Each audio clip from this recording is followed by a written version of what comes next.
The letter arrived on a Tuesday, and Gerald Holt read it twice before he let himself smile. It was the kind of smile that didn't reach his eyes, the kind worn by men who had already decided what they wanted and were simply waiting for the paperwork to catch up. He folded the page with the care of someone handling money, tucked it into his breast pocket, and walked the length of his office to the window that looked out over the main street of Caldwell Flats, Wyoming. Down below, Fletcher Dawes was loading grain sacks into his wagon, alone, as usual, moving slower than he used to. Gerald watched him for a moment. Then he picked up his pen and wrote a second letter, not to the Denver agency, but to the land assessor's office in Cheyenne. The message was short. The language was professional, but the meaning underneath it was simple and ugly. If Fletcher Dawes couldn't keep up his payments by spring, Gerald Holt intended to be the first man standing at the door when the bank came to collect. He sealed the envelope, set it aside, and went back to watching Fletcher struggle with the last grain sack by himself.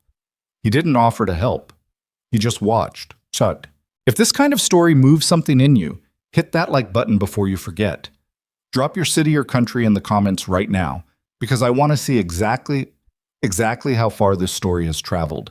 And if you haven't subscribed yet, do it now and hit the bell, because the story you're about to hear is one of the ones that stays with you long after it's over. The train from Denver was 40 minutes late. Fletcher Dawes stood on the platform in the dark and didn't move from the spot he'd chosen near the far end, away from the lanterns, away from the three other men waiting for freight deliveries. He'd pulled his hat low and kept his hands in his coat pockets and watched the black distance where the tracks disappeared into nothing. He wasn't a man who fidgeted. He'd learned a long time ago that fidgeting didn't make trains come faster or make hard things easier or bring back people who were gone. So he stood still and breathed the cold night air and told himself, for about the 14th time that week, that this was a practical decision and nothing more. A housekeeper. That was what he'd written to the agency. A woman of mature years, experienced in domestic work, quiet in temperament, available to begin immediately. He'd specified widowed, because widowed women tended to understand that a working ranch had no room for drama. He'd specified no dependents because he had 11 men already relying on him for their wages and their meals, and he wasn't in any position to take on more mouths. He'd been as clear as he knew how to be. The agency had written back with a name. Clara Finch, 53, formerly of Denver, excellent references, available the following month. He'd sent the confirmation and the money, and that had been that.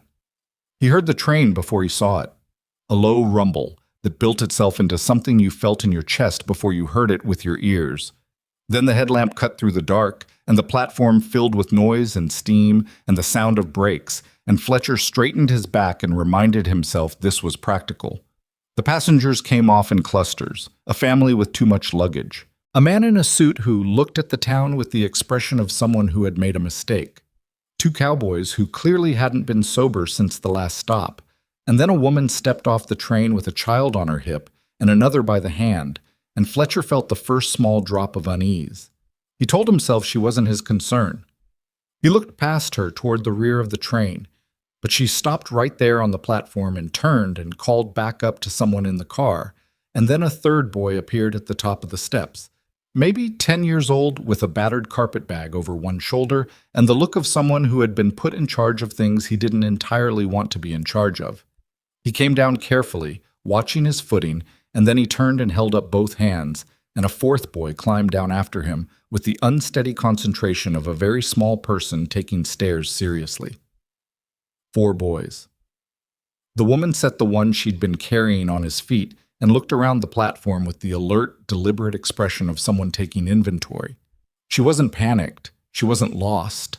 She had the posture of a person who had arrived somewhere and was already deciding what needed doing. She was nowhere near 53 years old. Fletcher didn't move yet. He watched her scan the platform, watched her eyes pass over him, and then come back and hold. She took a breath and picked up the smallest boy again and walked toward him with the other 3 trailing behind her like ducklings in a windstorm. "Mr. Dawes," she said. Her voice was steady. He'd give her that. "I'm Fletcher Dawes," he said.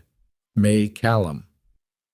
She shifted the child to her other hip and extended her free hand. I'm sorry the train was late.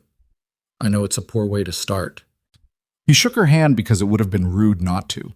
Her grip was firm, and her palm was calloused in the way that meant she actually worked, not just claimed to. The agency sent word about a Clara Finch, he said. Something moved across her face. Not guilt, exactly. More like a woman bracing herself for a conversation she'd already rehearsed and still didn't want to have. Mrs. Finch had a family emergency, she said. Her daughter in St. Louis. The agency placed me instead. I have my paperwork. What's your name again? Mae Callum. And the boys? It wasn't quite a question. She answered it anyway. Eli, she said, nodding at the oldest, who was watching Fletcher with the flat, assessing look of a boy who had learned not to trust men on first meeting. He's 12. That's Nate. He's 9. The middle one had a rounder face and eyes that moved over everything with a different kind of attention, curious rather than guarded. Danny's 6. The third boy was pressed against his mother's leg and staring at the ground. And this is Tommy. She bounced the youngest slightly. He might have been 3. He was already asleep against her shoulder. Fletcher looked at her. He looked at the boys. He looked back at her. The agency letter specified no dependents, he said. I know it did. So they sent me the wrong woman. That's one way to see it, she said, and there was something in her tone. Not defiance exactly, but a refusal to apologize for the basic facts of her life. I can do everything the letter described and more. I've managed households. I can cook for a full crew. I'm not afraid of hard work, and I'm not going to faint at the sight of mud. I don't have room for 5 extra people. The agency letter mentioned a bunkhouse for ranch hands. It mentioned a second room in the main house. That's a storage room. I can clear a storage room, she said. Fletcher stared at her. She stared back. Tommy slept on. The thing was, she wasn't wrong about the storage room. It was full of broken furniture and old tack and 3 years' worth of things he'd never gotten around to dealing with. It was also technically a room with a door and walls and a window, which was more than a lot of people had. None of that meant she should be here. The agency made an error, he said. I'll write to them and arrange for the correct situation to be corrected. Until then, it's November, Mr. Dawes. He stopped. I know what you're about to say, she said, and she said it quietly, without heat, in the way of someone who has already played out the argument and knows where it ends. You'll write to the agency. They'll send a letter back, then maybe another letter. And by the time anything gets corrected, it'll be December and the passes will be frozen and there won't be another placement until spring. She looked at him steadily.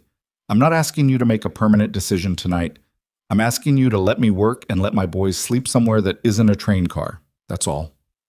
Fletcher had lived alone on the Dawes Ranch for 3 years. Before that, he'd lived there with his wife, and they'd built the place together from a claim stake and a dream that had felt a lot bigger before real life got its hands on it. Since Claire had died, he'd had ranch hands and neighbors and occasional visitors, and none of it had filled the thing that her absence had made in the house. He had not, in any of that time, said yes to something he hadn't planned for. He ran a tight operation and he made careful decisions, and he had learned the hard way that improvising cost you. He looked at the smallest boy, asleep on his mother's shoulder. One night, he said, until I can figure out the situation. Thank you, she said.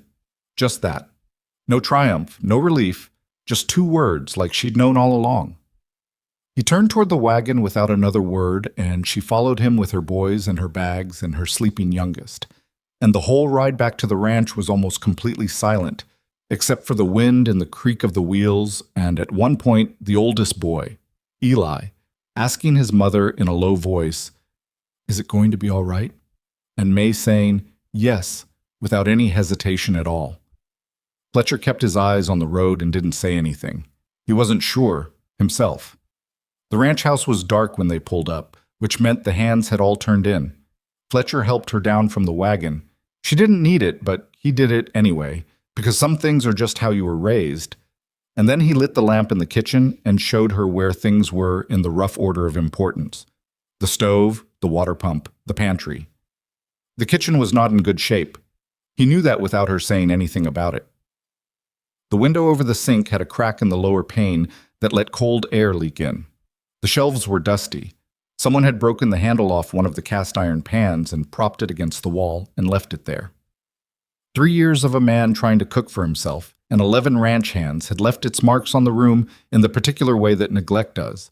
Not dramatic destruction, just the slow accumulation of things that hadn't been fixed because fixing them was never quite urgent enough. She walked through it without comment. She opened the pantry, looked at what was there, looked at what wasn't. She tested the pump handle and worked it until the water came clear. Then she turned around and looked at him. "Is there flour?" "Should be," he said. "Back shelf?" "Lard?" "Somewhere." She went and found both, and while Fletcher stood in his own kitchen, not quite knowing what to do with himself, she started a fire in the stove with an efficiency that suggested she'd done it thousands of times and didn't need an audience.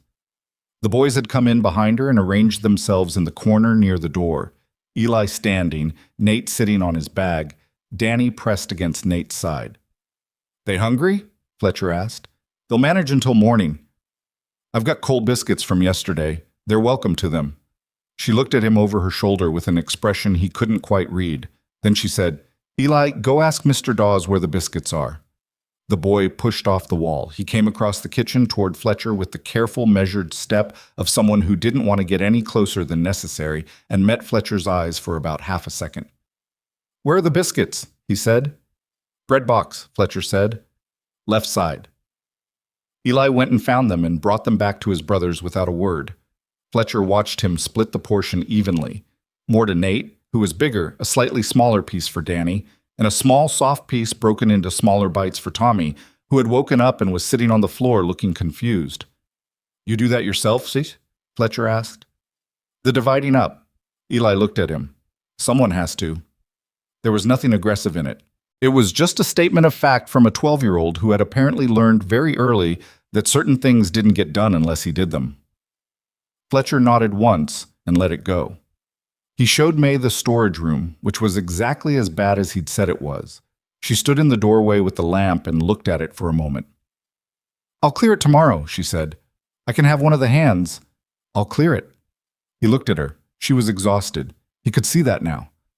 The lines around her eyes that came from too many nights on a train, and before that, probably, too many nights worrying about what waited at the other end of it.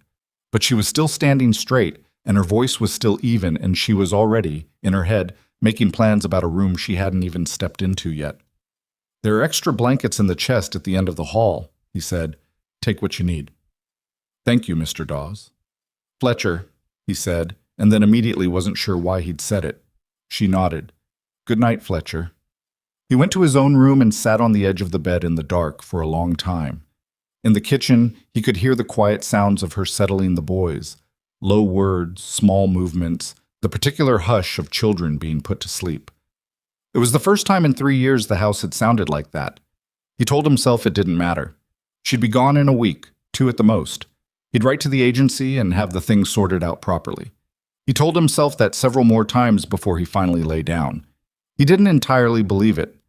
By 4 in the morning, the kitchen was making smells that Fletcher hadn't woken up to since Clara was alive. He lay in bed for a full 5 minutes listening to the distant sounds, the soft movement of someone who knew how to work quietly, the low crackle of a stove being fed, something that might have been humming, though quiet enough that he might have imagined it.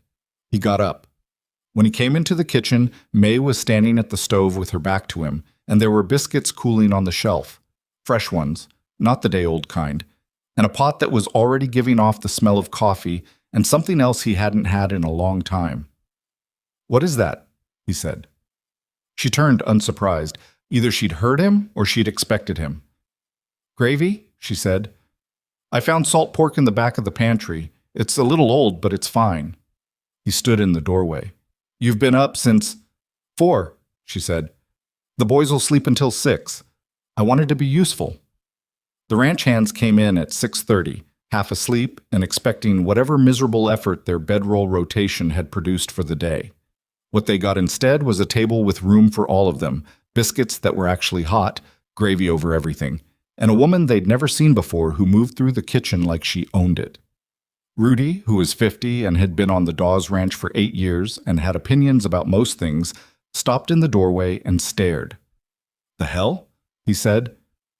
"Sit down, Rudy," Fletcher said, Who's she's? Rudy. Rudy sat down. The other hands filed in after him. There were 11 of them in various stages of morning consciousness, and they all looked at Mae, and then at Fletcher, and then at each other, and then at the food, and then the food won and they sat down.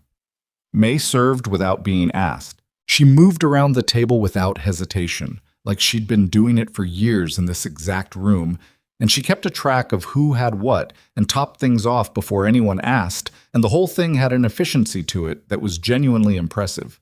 Hector, who was 22 and the newest hand and not yet trained out of saying things without thinking, looked at his plate and said, "This is the best breakfast I've had since I left Texas," and then looked up at Mae and added, "No offense to whoever was cooking before."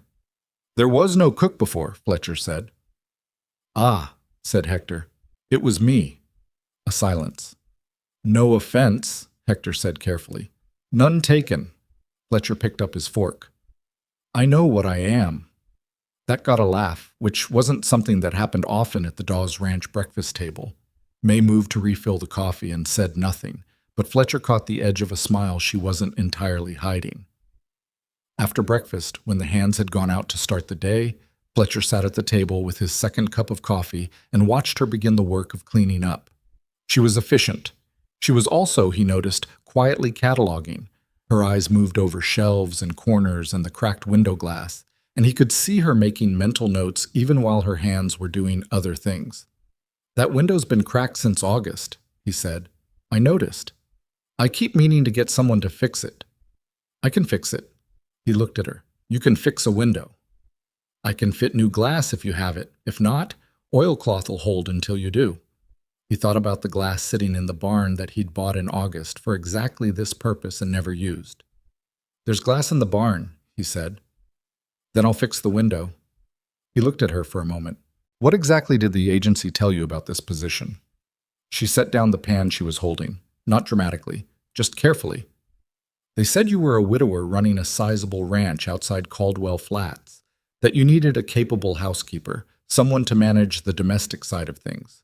Cook, clean, organize. Maybe some light mending." She met his eyes. They were clear it was an employment arrangement, a wage position. "And you brought your 4 children to a wage position." "I didn't have anywhere to leave them." The honesty of it landed simply in the room between them. Not an excuse, not a manipulation. Just the plain truth of a woman who had run out of other options and was telling him so without dressing it up. "Where's their father?" he asked. "Dead," she said. 2 years ago this March. Accident at the mill." She picked the pan back up. "I had work in Denver after that. Good work for a while. Then the family I was with moved east and didn't take me with them. I had 3 months of savings and 4 boys, and I needed a place where the work was real and steady." She moved to the sink. "The agency said you needed someone dependable. I'm that. That's the whole of it." Fletcher drank his coffee. "I had a wife," he said. It came out quieter than he meant it to. 3 years ago. She didn't say anything, didn't offer condolences or pivot the conversation or do any of the things people did when they didn't know how to sit with a hard statement. She just let it be there. "I know what you're looking for," she said after a moment. "Order. Somebody to keep the house running without it costing you more than you're already spending. I can do that. That's all I'm asking for the chance to do."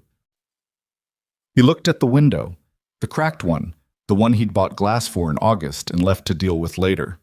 "The wage I offered in the letter," he said, "is fine." "The storage room is a room," she said. "The boys and I have slept in worse." He turned the coffee cup in his hands. Outside he could hear the sounds of the ranch starting up. Rudy calling out to someone, a horse being moved from the paddock, the particular rhythm of a working morning. He hadn't planned for any of this. Not a single piece of it. "1 month," he said. "Trial basis. I'll write to the agency and see what the proper arrangement should be. Until then, you work and I pay you, and we see how it goes." 1 month, she said. "Fair. And the boys stay out of the way of the hands while they're working." "Understood. And nobody talks to Gerald Holt." She turned at that. "Who?" "A man in town. If he comes by or sends anyone, you don't tell him anything about how the ranch is running. You come find me." She studied him for a moment. "Is that going to be a problem? Someone coming?" Probably not, Fletcher said. I just don't want it to be a problem I'm not prepared for. She nodded slowly, with the look of someone who understood that what he'd just said was the simplified version of something more complicated and had decided not to push it. All right, she said. The morning continued. He went out to work and she stayed in the house, and when he came back in at noon, the storage room had been half cleared and the broken pan had been propped against the wall of the barn out of the way, and the cracked window had new glass in it, fitted and sealed, neat as if a glazier had come and done it. He stood in front of it for a minute, looking at the clean seal, the absence of draft. He hadn't lived without a draft coming through that window for 3 months. He went back outside without saying anything. Eli was in the side yard splitting kindling with an axe that was clearly too big for him. He was doing it anyway, slowly, with a concentration that looked like stubbornness but was probably closer to pride. He had the piece of wood balanced and the axe raised, and then he brought it down and it glanced off and he had to start over. Fletcher watched for a moment. Choke up on it, he said. Eli looked at him. Move your grip closer to the head. You'll have better control. The boy stared at him like he was being offered something that might be a trick, but he moved his grip. He brought the axe down and the wood split cleanly. He looked at it. Then he picked up another piece and set it on the block. Fletcher went on to the barn and didn't say anything else about it, but he watched through the barn door as Eli worked through the rest of the pile. His grip changed, his rhythm better, and he kept watching until the pile was done and the boy gathered the split wood and carried it in 3 loads to the porch, without asking anyone to help. The kid was 12 and working like he was 30 and didn't want anyone's notice. Fletcher recognized something in that. He didn't know yet whether that was a good thing or a complicated thing. He suspected it was both.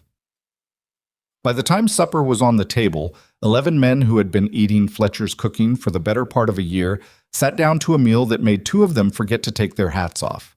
Mae put it down in front of them without ceremony and went back to the kitchen. And Rudy, who had opinions about everything, ate his entire plate and half of the cornbread before he said a single word. Then he looked up and said, "She's staying?" Fletcher looked at him. "Just asking," Rudy said.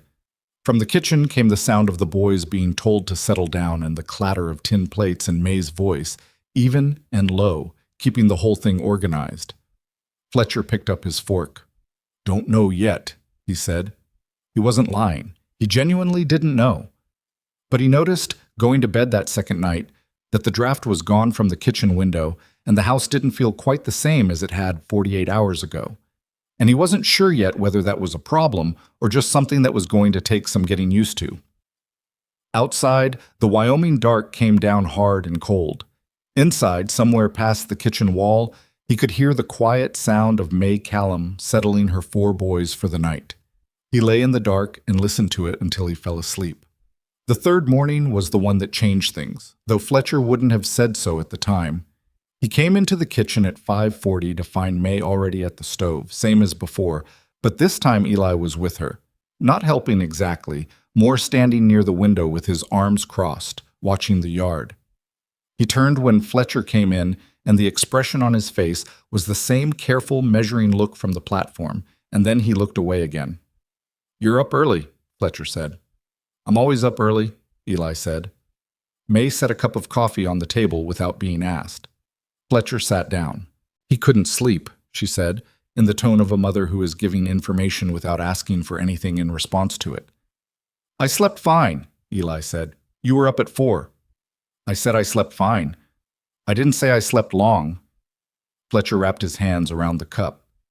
The boy had his back to both of them now, watching something in the yard, one of the horses moving in the pre-dawn gray, probably Cassius, who was old and restless and walked the fence line every morning like he was checking it. "That horse does that every day," Fletcher said. Eli didn't turn. "How come?" "Habit. He was a working horse before I got him. Used to walking a line. Now there's no line to walk, but he does it anyway." A pause. "That's a sad thing," Eli said. "Maybe. He doesn't seem to mind it." Eli was quiet for a moment. "How old is he? 22? Is that old for a horse? Old enough?" The boy considered this. He didn't say anything else, and Fletcher didn't push, and Mae moved around the kitchen doing what she did every morning, and the three of them existed in the same space with a silence that wasn't entirely uncomfortable. Fletcher noticed it and then made a point of not noticing it, which was a different thing. The day that followed was an ordinary ranch day in most respects. Fence repair on the east pasture, a problem with one of the water channels that Rudy had been flagging for 2 weeks. The slow, cold work of November that never got completely finished. Fletcher spent most of it outside in the wind and came back in at midday and stopped. The storage room door was open. He hadn't looked in there since the first night. He stepped past it and then stopped again and stepped back. It was clean, not just cleared, clean. The floor swept, the walls wiped down, the window glass cleaned so the thin winter light came through properly. There were 2 bedrolls arranged on the floor with the extra blankets from the hall chest folded at the foot of each one, and a wooden crate turned on its side for a shelf, and someone, probably Mae, had found a piece of rope and strung it across one corner with the boys' few spare clothes hung on it. It was the barest kind of room. It was also clearly a room where 4 children lived now, with the small personal evidence of them everywhere. Nate's rocks arranged on the windowsill, Danny's boot sitting by the door missing its pair, a drawing on a scrap of paper tucked against the wall. Fletcher looked at all of this for about 5 seconds and then went back to the kitchen. Hector was at the table eating a biscuit he'd clearly stolen from the pan. "Where's Mrs. Callum?" Fletcher said. "Out back," Hector said, and then belatedly, "I was going to ask." "Eat the biscuit, Hector." He went out back and found Mae hanging laundry on the line he'd strung between the barn and the house 2 years ago and used maybe 4 times. She was working fast, the wind whipping everything sideways, and she had a row of shirts already up. His shirts, he realized, along with the boys' things and what must have been the hands' extra clothes. "You didn't have to do their laundry," he said. She pinned a corner and moved to the next piece. Rudy asked you to do his laundry." "He asked if I did laundry. I said yes." "He brought me a pile." She glanced at him sideways. "I charged him 15 cents. Fletcher stared at her. "What?" she said. "I can't be doing laundry for 11 men for nothing. They're not my household." He thought about that. "Did you tell them all that?" "I told Rudy. Word travels." "And they paid you?" "9 of them. I'm still waiting on the other 2. She pinned another shirt. "Caleb owes me a dime and Willis owes me 15. Willis says he'll get it Friday when he gets his wages." "And you believe him?" "No," she said, "but I'll remind him Friday." He stood there for a moment watching her work. "You know you're supposed to be managing the house, not running a laundry enterprise." "The laundry is part of the house, and the money goes toward replacing the broken things in the kitchen." She pulled another piece from the basket. "That skillet with the missing handle is going to cost me 40 cents at the hardware. I've already got 26 saved." He opened his mouth and then closed it. "You're organized," he finally said. "I have 4 sons," she said. "You organize or you drown." He went back inside and sat at the table and drank the rest of his cold coffee and thought about the fact that in 72 hours she had fixed his window, made $14 worth of difference to the way his men were eating, half-organized a laundry operation, furnished a bare room with whatever she could find, and apparently intended to replace his broken kitchen equipment with money she'd made off his own ranch hands. He thought about the letter he was supposed to write to the agency. He thought about it, and then he put it off another day. The problem with putting it off was that each day it got slightly harder to do, not because his opinion had changed exactly, but because the ranch kept changing around him in ways that were difficult to argue with. By the end of the first week, the kitchen was running better than it had since Clara died. By the end of the second, even Rudy, who had made a point of greeting Mae every morning with the energy of a man prepared to find fault, had stopped looking for things wrong with her cooking and started just eating it. What nobody said out loud, but what everybody on the ranch knew, was that the place had been running on the edge of bad management for a long time. Not Fletcher's fault entirely, said he was a good rancher, knew cattle and land and weather, but a working ranch needed more than one person's attention, and for 3 years he'd been doing everything himself and doing some of it badly. The kitchen had been the most visible failure, but it wasn't the only one. The household accounts were a wreck. The pantry was undersupplied. The mending had piled up until 3 of his hands were working in jackets that had holes in them. Mae went at it all with the same practical, unsentimental efficiency she applied to everything else. She didn't make speeches about it, or ask permission, or wait to be told what needed doing. She just looked at a problem and started solving it, and the only time she reported to Fletcher was when she needed his decision or his money. The flower situation is bad, she told him at the end of the first week. She'd put a ledger on the table in front of him, not his ledger, a new one she'd apparently gotten from somewhere, probably traded for with the laundry money. You're buying it in small amounts from Holt's supply store in town. You're paying a premium for the convenience. Fletcher looked at the numbers she'd written down. They were clear and exact. Holt's is the only supplier close enough, he said. Henderson's mill in Rawlings sells by the sack. You'd save 9 cents a pound and you'd have more consistent quality. She turned a page. Same with salt and coffee. If you sent a wagon to Rawlings once a month instead of buying from Holt's twice a week, you'd save, she pointed to a figure at the bottom of the page, about $14 over the winter. Fletcher stared at the number. That's real money, he said. Yes, she said. It is. He looked up at her. How did you learn this? My husband's family ran a supply house in Ohio before we moved west. I worked the accounts for 6 years. She closed the ledger. I'm not saying it to impress you. I'm saying it because you're paying more than you have to, and you don't have to. The thing about Gerald Holt was that Fletcher had been buying from him for years, partly out of habit, and partly because Holt had extended him credit during a bad winter 4 years back, and Fletcher believed in paying what you owed even when the debt was the inconvenient kind. But Mae's numbers were accurate. He could see that without checking, and the margin on a ranch this size was never as wide as people imagined. I'll think about it, he said. She nodded and took the ledger and left him alone with his coffee. He thought about it for 2 days and then sent Rudy to Rawlings with a list and a wagon. The boys were the part he hadn't prepared himself for, mostly because he'd expected them to be a problem. Loud, disruptive, in the way. And they weren't exactly. They were present in the particular way that children are present, which is to say constantly and unpredictably, but they'd absorbed their mother's manner of not creating trouble they didn't need. Nate was the one he noticed first, because Nate was the kind of kid who was always somewhere interesting. Fletcher would be working in the barn and look up, and there was Nate, sitting on a hay bale with one of the old ranch records open on his knee, reading it like it was a story. Those are boring, Fletcher told him. Nate looked up. He had an open, easy face, nothing like Eli's careful guardedness. How come there are 2 different kinds of marks in these? Fletcher looked over his shoulder. The record was from 5 years ago, a breeding log. Different pens. Clara, my wife, she kept records in pencil. I use ink. Why'd she use pencil? So she could correct it. She said she made mistakes and wanted to be able to fix them.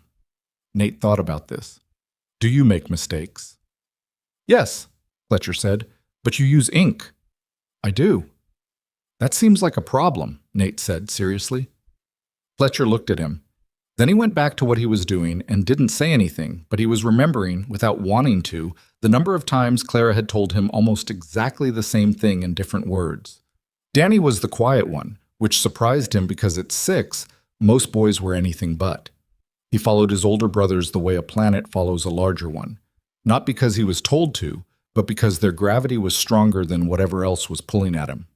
He didn't talk to Fletcher much, but he'd taken to sitting near him sometimes, just existing in proximity, which was a thing that Fletcher found difficult to explain and impossible to object to. Tommy was 3, and 3-year-olds were their own category entirely. He had discovered the dog, a ranch dog, mixed breed, 9 years old, named Chalk, and had decided they were meant for each other, which Chalk seemed to accept with the weary tolerance of an old animal that had learned when resistance was not worth the effort. Tommy called him Chalky, which was not the dog's name, and Chalk answered to it anyway. Fletcher came around the corner of the barn one afternoon to find Tommy sitting on the ground with both arms around Chalk's neck, telling the dog a story. He couldn't make out all the words, but the ones he caught were, "And then Mama said," and "So I told him," and then something that might have been the word dinosaur. Chalk's eyes were half closed in the sun, and his tail was moving slowly. Fletcher stood there longer than he needed to. Then he went back around the corner and gave himself a moment and went on with his day. It was Eli who was the thing he couldn't quite account for. The boy had built a wall around himself that Fletcher recognized as structural, not a mood, not shyness, but a decision that had been made at some point and reinforced daily. He would work. He came back the second morning to split more kindling, and when that was done, he'd gone looking for other things and found them. He fixed a hinge on the chicken coop that had been loose since September. He figured out without being told that the water trough needed cleaning and cleaned it, though it took him most of an afternoon. He didn't talk while he worked. He didn't ask for acknowledgement. When Fletcher said one afternoon, coming back from the pasture, "The trough looks good," Eli said, "Thanks," and went inside for supper, and that was the whole of it. But he watched.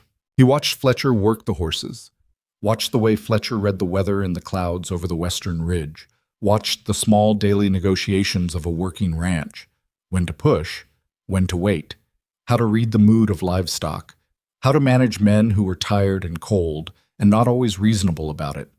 He was learning.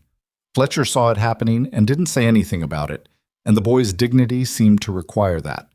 The trouble with Gerald Holt materialized on a Wednesday afternoon at the end of the second week, which was exactly the kind of time trouble preferred, when you were tired and had your coat off and hadn't eaten since morning. Fletcher was at the fence on the north property line when he heard the horse and turned to see Gerald Holt coming across the pasture on his gray gelding like he owned it, which was a manner Gerald Holt had about him everywhere he went. He was 50 years old, built square, with a salesman's face that had never fully given up on looking trustworthy. He ran the Holt Supply Company in town, which was the kind of operation that sold you things at a markup and called it convenience, and he had 3 years ago loaned Fletcher $200 during a bad spring at an interest rate that seemed reasonable until you looked at it carefully. Fletcher had paid it back. He'd paid it back 6 months early, in full, and gotten the receipt. But Holt had a way of moving through Caldwell Flats like a man who felt that money he'd once had a claim on was still, in some obscure way, connected to him. He pulled up at the fence line and looked down at Fletcher with an expression of arranged friendliness.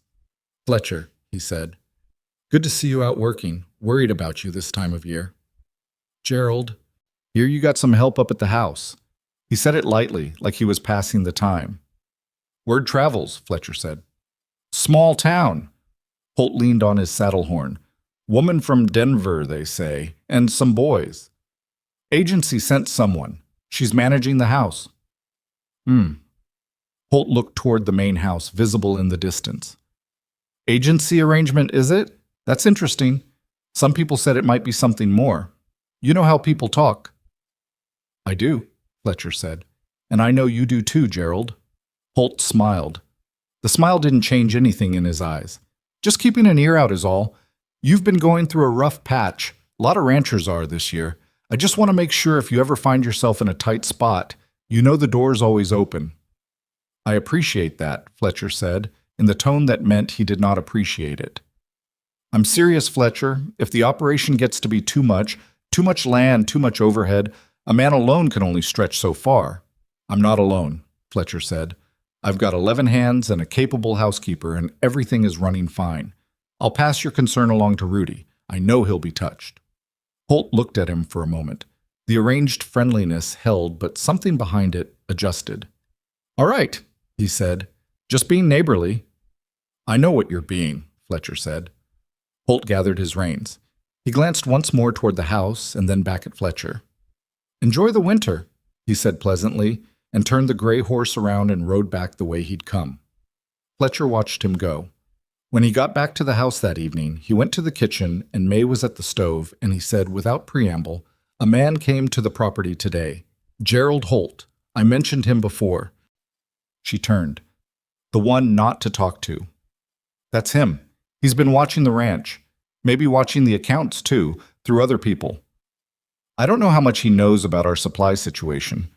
She was quiet for a moment. "The change to Rawlings. He's been the supplier for years.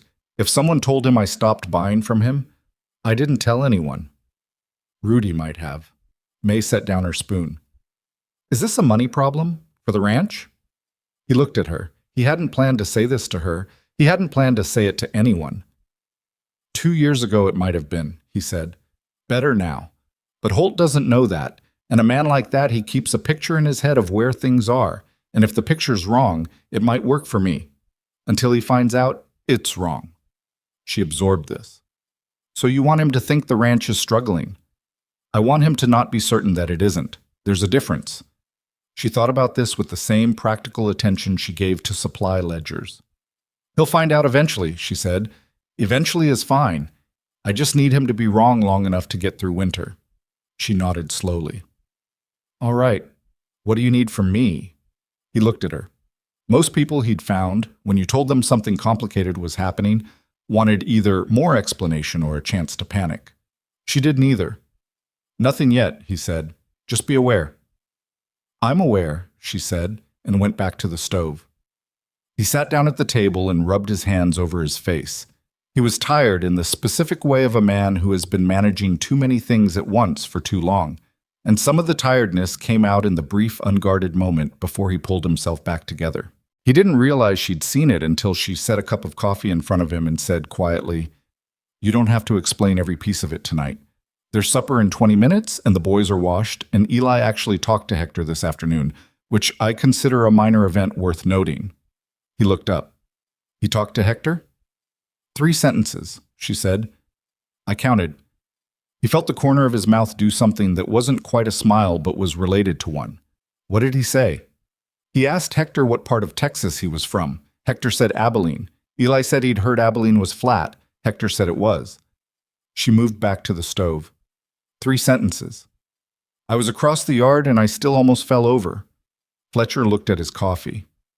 He didn't know what to do with any of this. The boy, the information, the feeling that kept showing up without permission. Supper was good, same as every night now.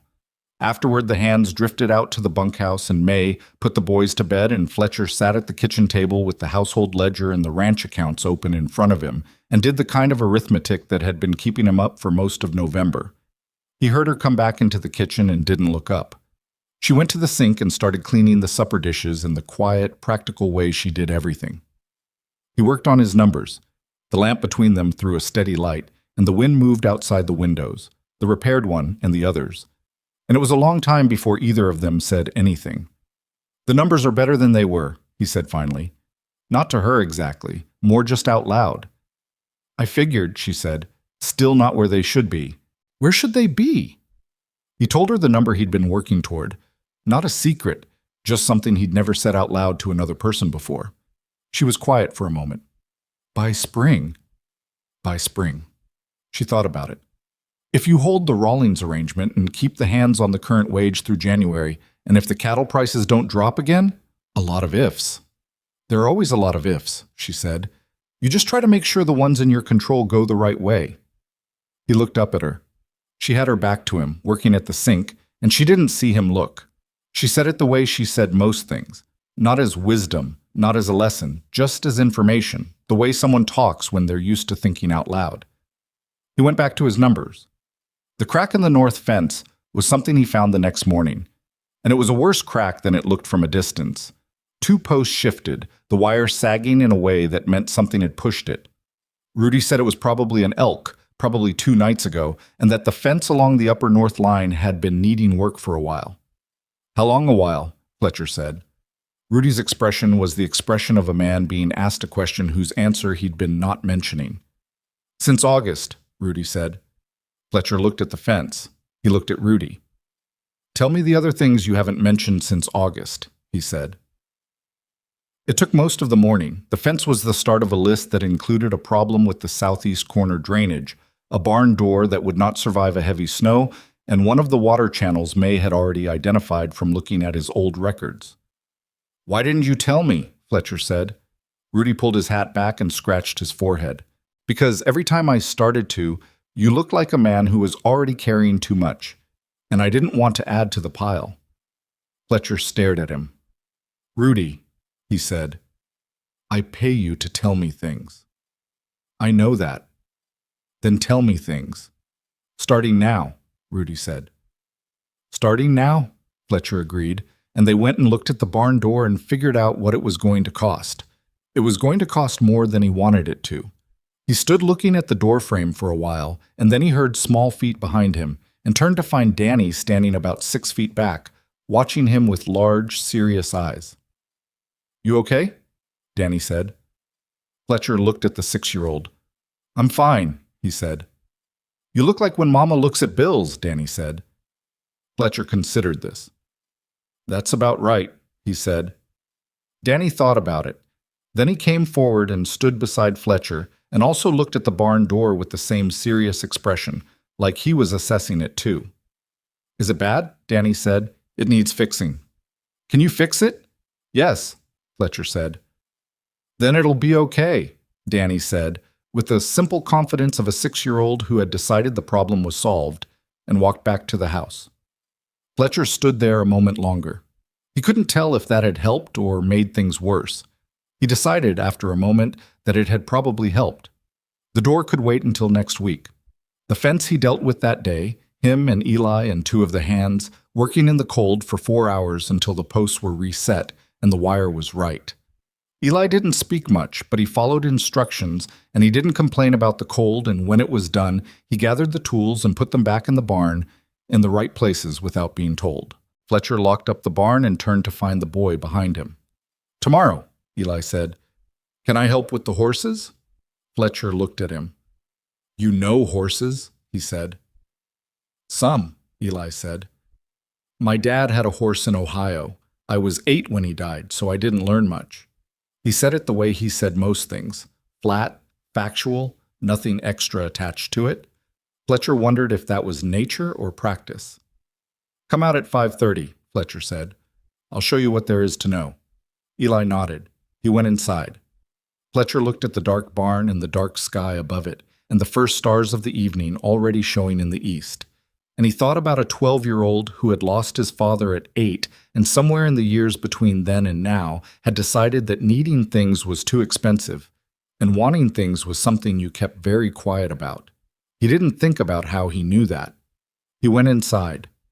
Mae had left a plate for him covered with a cloth on the back of the stove because he'd been late. He ate it at the table alone in the lamplight, and it was good food, better than anything he'd made himself in 3 years. And the kitchen was warmer than it used to be, and there was no draft coming through the window, and down the hall somewhere he could hear the low sound of a woman telling her youngest child something quiet, something he couldn't make out, the way a voice sounds when it's meant only for one person. He finished eating and washed his own plate and went to bed and lay in the dark for a while. He hadn't written the letter to the agency. He was going to. He just hadn't yet. He was, he told himself, still figuring out the situation. He told himself that until he fell asleep, which didn't take as long as it used to. The letter came on a Friday, which was the kind of timing that felt almost deliberate. Fletcher had been in town since morning, supply run, brief stop at the land office to check a property boundary question that had been nagging at him since October, and he came back to find Mae at the kitchen table with an open envelope in front of her and an expression on her face that he hadn't seen before.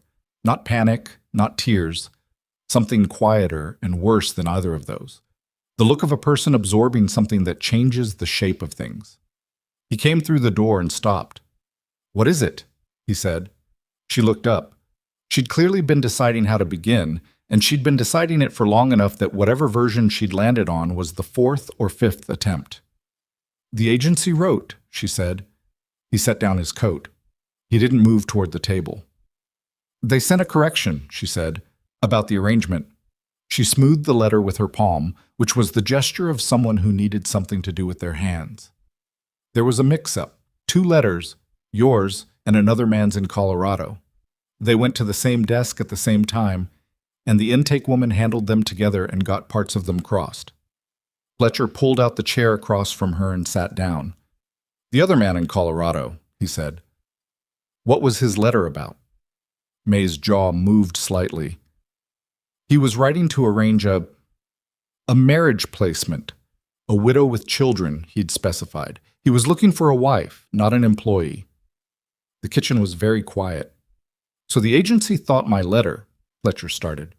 "They thought your letter was the same kind of request. That's why they sent me." She folded the letter once, precisely, along its existing crease. "The woman who was supposed to come to you, Clara Finch, she was matched to the Colorado man. She's there now. She arrived the same week I arrived here. She set the letter down. The agency apologizes.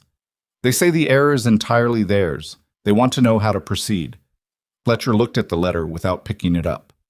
How to proceed, he said. To correct the situation, Mae said. They have another placement available, for me, I mean. A family in Laramie looking for a housekeeper. They say they can hold the position until the end of the month if I need time to... She stopped. To make arrangements. The end of the month was 11 days away. Fletcher was quiet for a long moment. He was looking at the letter, but he wasn't reading it. He was looking at it the way you look at a thing you're not sure yet what to do about. You knew, he said. Not an accusation, just the shape of a question. I didn't know, she said. I knew something might be off. The welcome you gave me was... It wasn't the welcome of a man expecting what I represented, but I didn't know what the actual mistake was until now. He thought about the night on the platform, her steadiness, the way she'd made her case without drama, without apology. You still came, he said. I needed the work. Even knowing something was wrong, she met his eyes directly. I knew the agency had made an error of some kind. I didn't know what. I knew you weren't expecting me. I also knew it was November, and I had 4 boys and no other options. She paused. I wasn't trying to deceive you. I was trying to survive. The difference between those two things was real, and he knew it. He picked up the letter. Read it once, front to back. Set it down. Laramie, he said. It's a good placement from what they say. A family with 2 children, steady wage, room included. Room for all 4 boys? A beat. It says room for dependents, she said. The specifics aren't in the letter. He looked at her. He could see under the controlled surface of her face the thing she was managing. Not just the practical question of where she was going next, but the particular exhaustion of a woman who had spent years moving her family from one uncertain situation to the next, and had almost believed this one might be different. He pushed the letter back across the table toward her. I need to think, he said. Of course. She stood and picked up the letter. I'll start supper. Mae. She stopped. He was going to say something. He didn't know yet what it was. He sat there for a moment with the shape of words forming and then not quite forming, and then he said, The arrangement in Laramie. Don't write to them tonight. She looked at him. Give me a few days, he said. That's all I'm asking. She held the letter and looked at him for a long moment. All right, she said. A few days. She went to the stove and he sat at the table, and outside the wind had picked up in the way it did at the end of November when winter was making its mind up. He could hear Eli in the barn. He'd taken to going there after supper most nights, checking on Cassius, which had started as something Fletcher suggested and had quietly become something the boy needed. He hadn't planned any of this. He had also, he realized, stopped planning for it to end. The thing Fletcher hadn't counted on was that the ranch didn't stop having needs just because he was in the middle of a complicated situation. The fence on the southeast corner needed 2 more days of work. 3 of the cattle had developed a cough that Rudy said was probably nothing but that Fletcher wanted watched anyway. The barn door was held together with rope and 2 extra nails and was going to fail before Christmas without a proper repair. He went on doing what needed doing, and Mae went on doing what she did, and they moved around each other in the kitchen and the yard and the house, with the particular care of 2 people who were both aware that something had been said, and neither of them had yet said the real thing underneath it. On the 2nd day after the letter, Nate found him. Fletcher was in the barn, working on the door hinges, when he heard the shuffle of feet in the hay, and looked up and found Nate standing about 8 feet back with his hands in his pockets, and the careful expression of a boy who had thought about whether to say something and decided to say it. Can I ask you something? Nate said. Go ahead, Fletcher said. Are we leaving? Fletcher set down the hinge. Nate was 9, and he asked questions the way 9-year-olds ask questions, directly, without the armor of courtesy that older people put around the things they actually want to know. I don't know yet, Fletcher said. Nate thought about that. Eli says we always leave, he said. He says we've left everywhere we've ever been. Your brother's 12, Fletcher said. 12's old enough to remember the pattern. I remember the pattern too, Nate said. Fletcher looked at him. Danny doesn't, Nate said. He's little enough that he thinks wherever we are is where we're going to stay, every time. He picked at a loose piece of wood on the stall. It's hardest on Danny. When we leave. Fletcher didn't say anything. I just thought you should know that, Nate said, in case it's part of whatever you're thinking about. He turned and walked back toward the barn door with the dignity of a 9-year-old who has delivered a message and doesn't want to be thanked for it. Nate, Fletcher said. The boy stopped. I hear you, Fletcher said. Nate nodded once and went out into the yard. Fletcher held the hinge in his hands for a while without doing anything with it. That same afternoon, Gerald Holt came back. This time, he didn't come on horseback to the fence line. He came in his wagon up the main road to the house, which was a different kind of visit entirely, the kind with witnesses. Hector saw him coming from the south pasture and came in to tell Fletcher, who was in the house at the table with the accounts open, and Fletcher closed the accounts and went to the porch to meet him. Holt climbed down from the wagon with a crate under one arm. Jars of something, preserves or honey, the kind of gift that was a prop for the kind of visit this was. Afternoon, Fletcher? He set the crate on the porch rail. Brought these from the store. The wife put them up in summer. She wanted you to have some. That's kind of her, Fletcher said. Holt looked past him at the door. Mae had heard the wagon and was in the kitchen behind the window. Fletcher knew she was there without looking. Your housekeeper around? Holt said casually. She's working, Fletcher said. Was there something specific you needed, Gerald? Just being neighborly. Holt settled his hands in his coat pockets. I heard there was some question about the arrangement you had. Some mix-up through the agency. Fletcher went very still. He kept his face where it was. Where'd you hear that? He said. Holt shrugged, an easy movement. Small town, Fletcher. You know how it is. Letter arrives, someone at the post office mentions it's from the same agency that sent the woman. Next thing, people are talking. He looked at the crate on the rail. I'm not prying. I just want you to know that if things are complicated, the arrangement changing, the domestic situation shifting, it might be a hard winter to carry alone. I'm here if you need to talk about options. Options, Fletcher said, for the property. Holt said it smooth and simple, like it was a reasonable sentence to say. If things get tight, if you found yourself looking to reduce overhead, I know some buyers who'd treat this land respectfully. Good buyers. Fair price. The property isn't for sale, Gerald. Right now it isn't. It isn't going to be. Holt looked at him with the expression of a man who had made this particular offer before and been told no before and had simply filed the refusal away as a temporary condition. All right, he said. Can't blame me for asking. I can, Fletcher said, but I won't because it won't change anything. Holt picked up the crate from the rail and held it out. Preserves, he said. No strings. The wife would be upset if you didn't take them. Fletcher took the crate because refusing it would start a conversation he didn't want to have on his own porch. Holt went back to his wagon. He paused with one foot on the step and looked back at the house. Word is the agency made a mistake, he said. Sent you a woman looking for a husband instead of a woman looking for work. He smiled, the arranged kind. Must have been quite a surprise. Good night, Gerald, Fletcher said. Holt went. Fletcher stood on the porch and watched the wagon down the road until it turned at the bend, and then he went inside and put the crate of preserves on the kitchen shelf with more force than he needed to. Mae was at the stove. She hadn't moved. He knows about the letter, Fletcher said. I heard, she said, someone at the post office. Probably. She stirred what she was stirring. He's not going to stop. No. What does he actually want? Fletcher leaned against the wall. The land, specifically the north and west sections. There's a water source on the north section, a spring-fed creek that runs year-round. If you own that water, you have leverage over 3 other ranches in the area. He's been after it since before Clara died. Mae turned from the stove. And he thinks, she said slowly, that if your domestic situation is uncertain enough, you might sell. He thinks that if I'm distracted and running short on cash and managing a complication, I might be willing to take a shortcut. He's been waiting 3 years for me to be desperate enough. She looked at him for a moment. Are you? No, he said. Then, not yet. She turned back to the stove. Then don't be. He almost said something sharp in return, the kind of thing you said when you were tired and someone made it sound simple. But he stopped himself because it wasn't an irritating thing she'd said.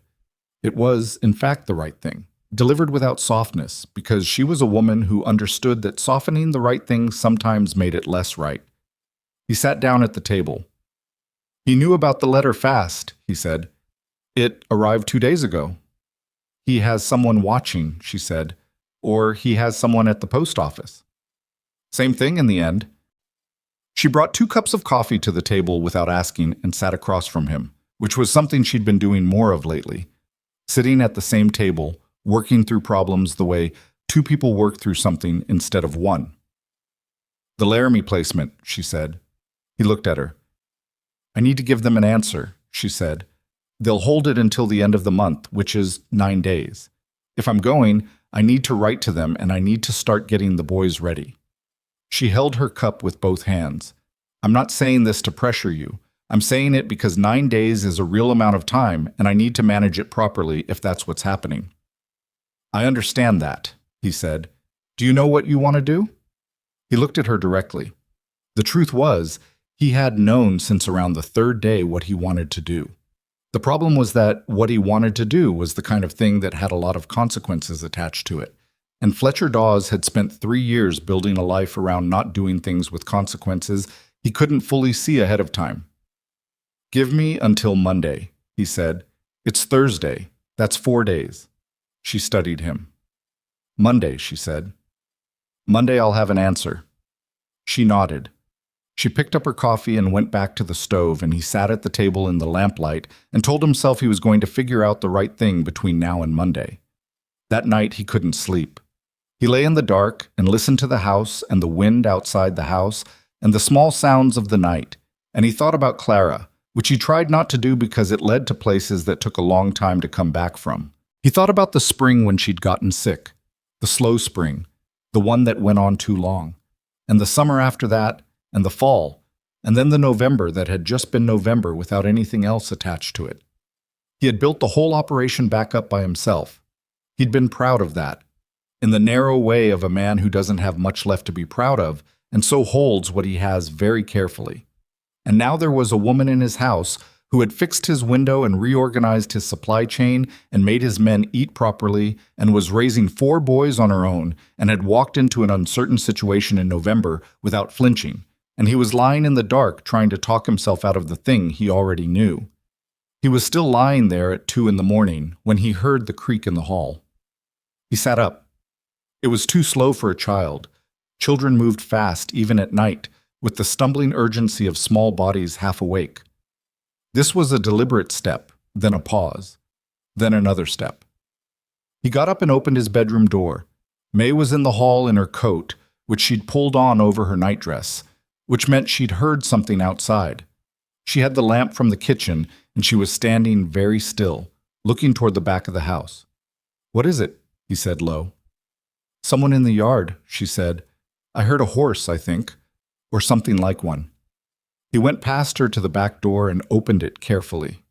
The yard was dark and cold. He stood on the step and let his eyes adjust and listened. Nothing for a moment.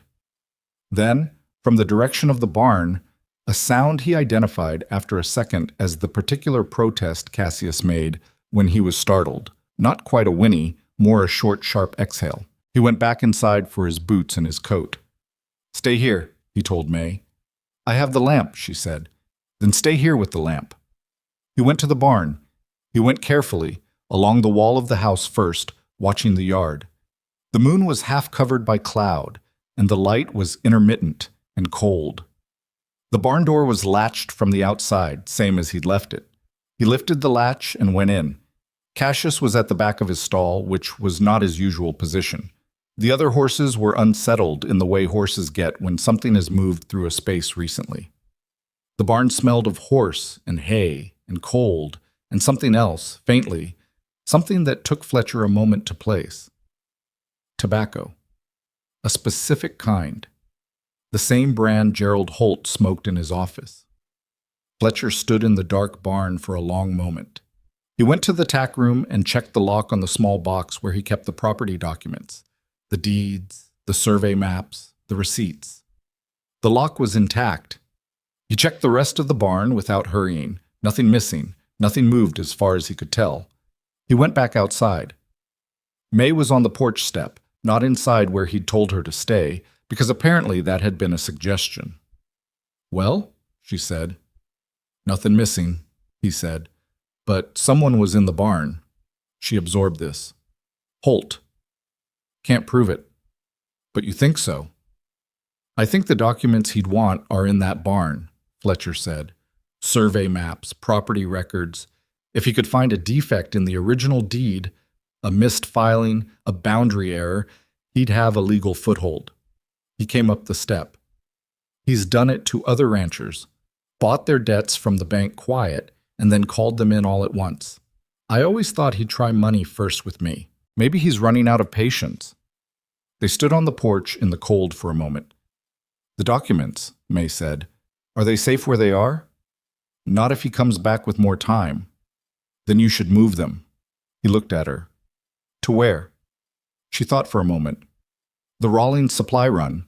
You send Rudy once a month. Next time, the documents go with him. Deposited with a lawyer in Rawlings, in your name, registered. Holt can't get to them there without going through a legal office." Fletcher was quiet. "I know a thing or two about protecting paperwork," she said, with the small dry edge that appeared sometimes in her voice. "My husband's family had a man try to take their supply house once.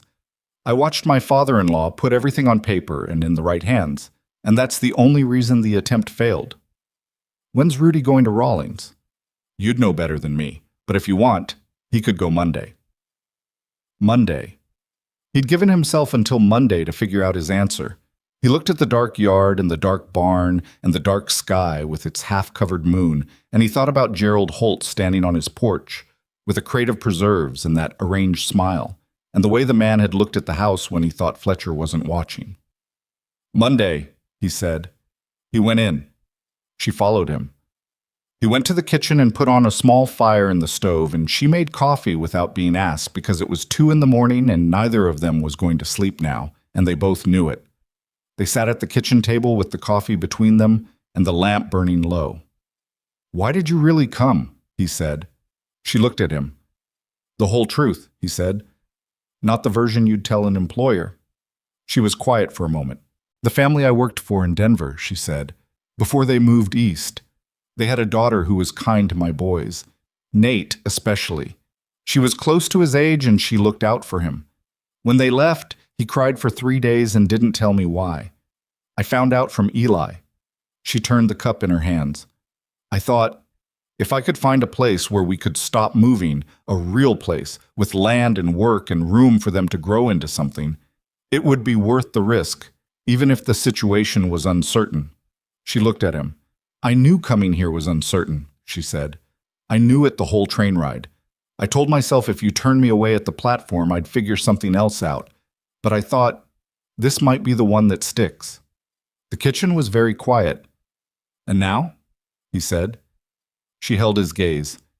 "Now I'm sitting in your kitchen at 2 a.m. and my boys are asleep down the hall, and for the first time in 2 years, Eli has talked to someone outside this family without looking like he was waiting to be disappointed." She set down the cup. "So yes, I still think it might be the one that sticks, if you want it to be."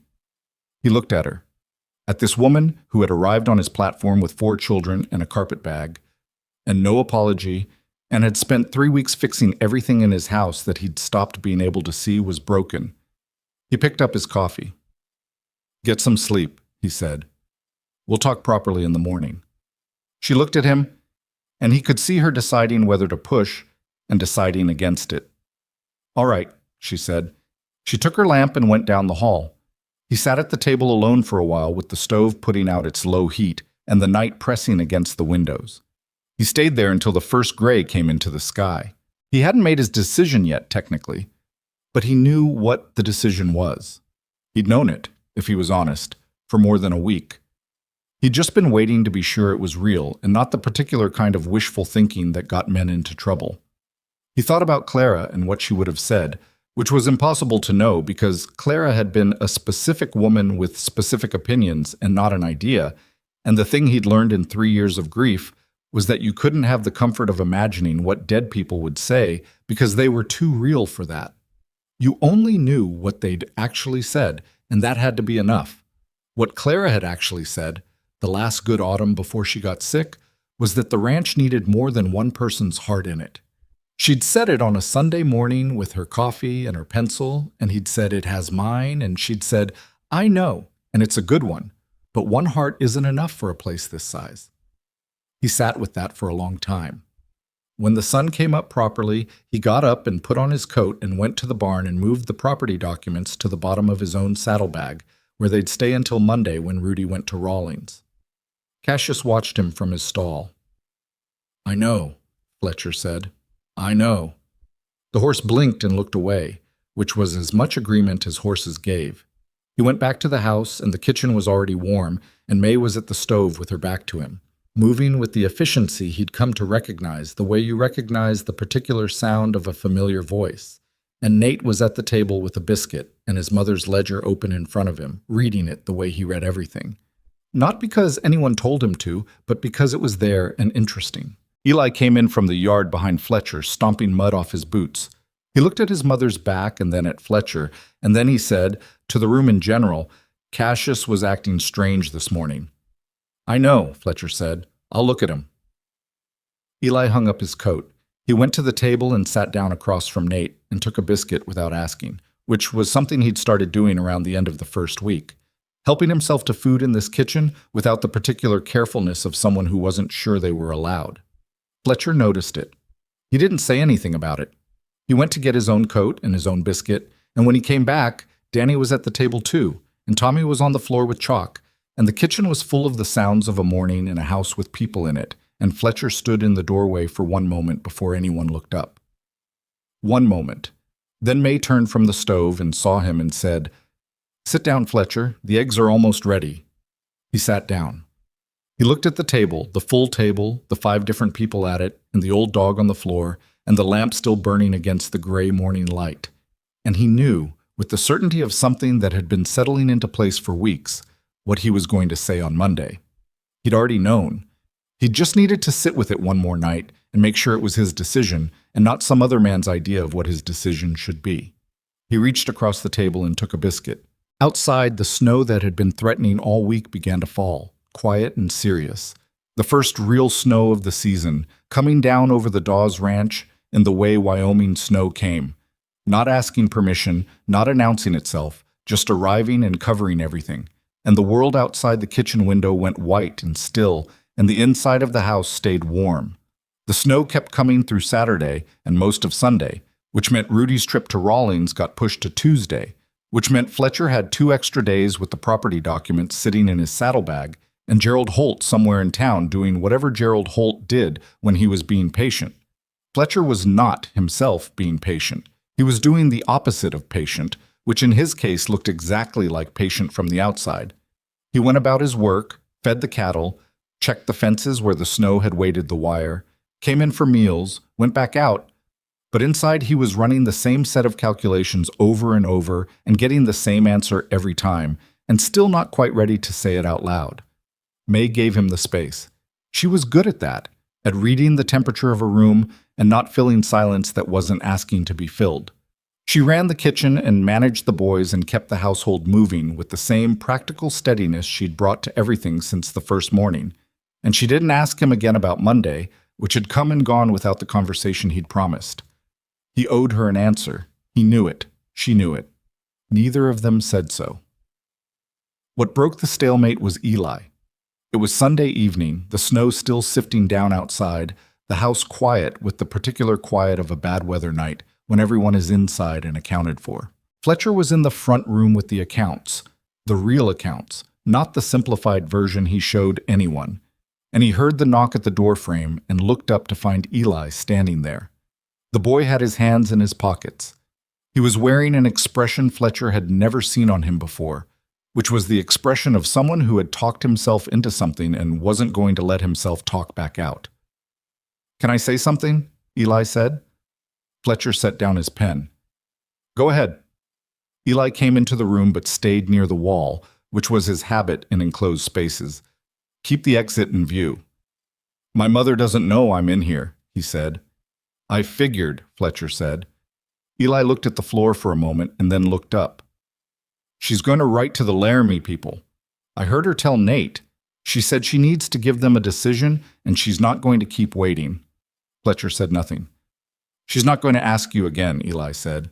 She wouldn't. She doesn't ask for things twice. I know she doesn't, Fletcher said. Eli's jaw moved slightly. He was working up to something and he was doing it the hard way, without any of the social grease that made things easier, just straight through. Nate thinks this place is the best we've ever been, Eli said. He told me that. And Danny stopped having the bad dreams he had in Denver, which, I don't know if you'd have any way of knowing that, but he had them every couple of nights for 2 years, and he hasn't had one since we got here. He stopped, swallowed. Tommy calls this house his house. He doesn't know any better. He's 3, but he says my house when he talks about it. Fletcher listened. I'm not saying that to make you feel bad, Eli said. I know you didn't plan for us. I know you didn't ask for any of this, and the agency made a mistake, and none of it is your problem to fix. He finally pulled his hands out of his pockets and crossed his arms, which was the posture of a 12-year-old trying to look older and managing it better than most. But I want you to know what it means. From where I'm standing, what it means if we leave. Fletcher looked at him for a long moment. You said your dad died when you were 8, Fletcher said. Yes. Who took care of things? After. Eli's face shifted. I did. Some. What I could. That's too much for 8, Fletcher said. There wasn't anyone else. Fletcher picked up his pen and then put it back down because he didn't need it. He just needed something to do with his hands. Your mother's lucky to have you, he said. Eli's arms dropped slightly. He hadn't expected that. I don't know if that's true, he said more quietly. I do, Fletcher said. Now go to bed, Eli. I'll take care of it. The boy looked at him with the last of his careful assessment, the final check, and then he nodded once and left. Fletcher sat alone in the front room for a long time after. He thought about what he'd said. I'll take care of it. He hadn't planned to say it. It had come out as the plain truth of what he'd already decided, and he'd let it come. He got up and went down the hall and knocked on the frame of the storage room door. Mae opened it after a moment. She was dressed, not in her nightclothes. She'd been up. The lamp inside the room was lit, and there was a piece of paper on the crate shelf, partially written, the Laramie letter. She looked at him.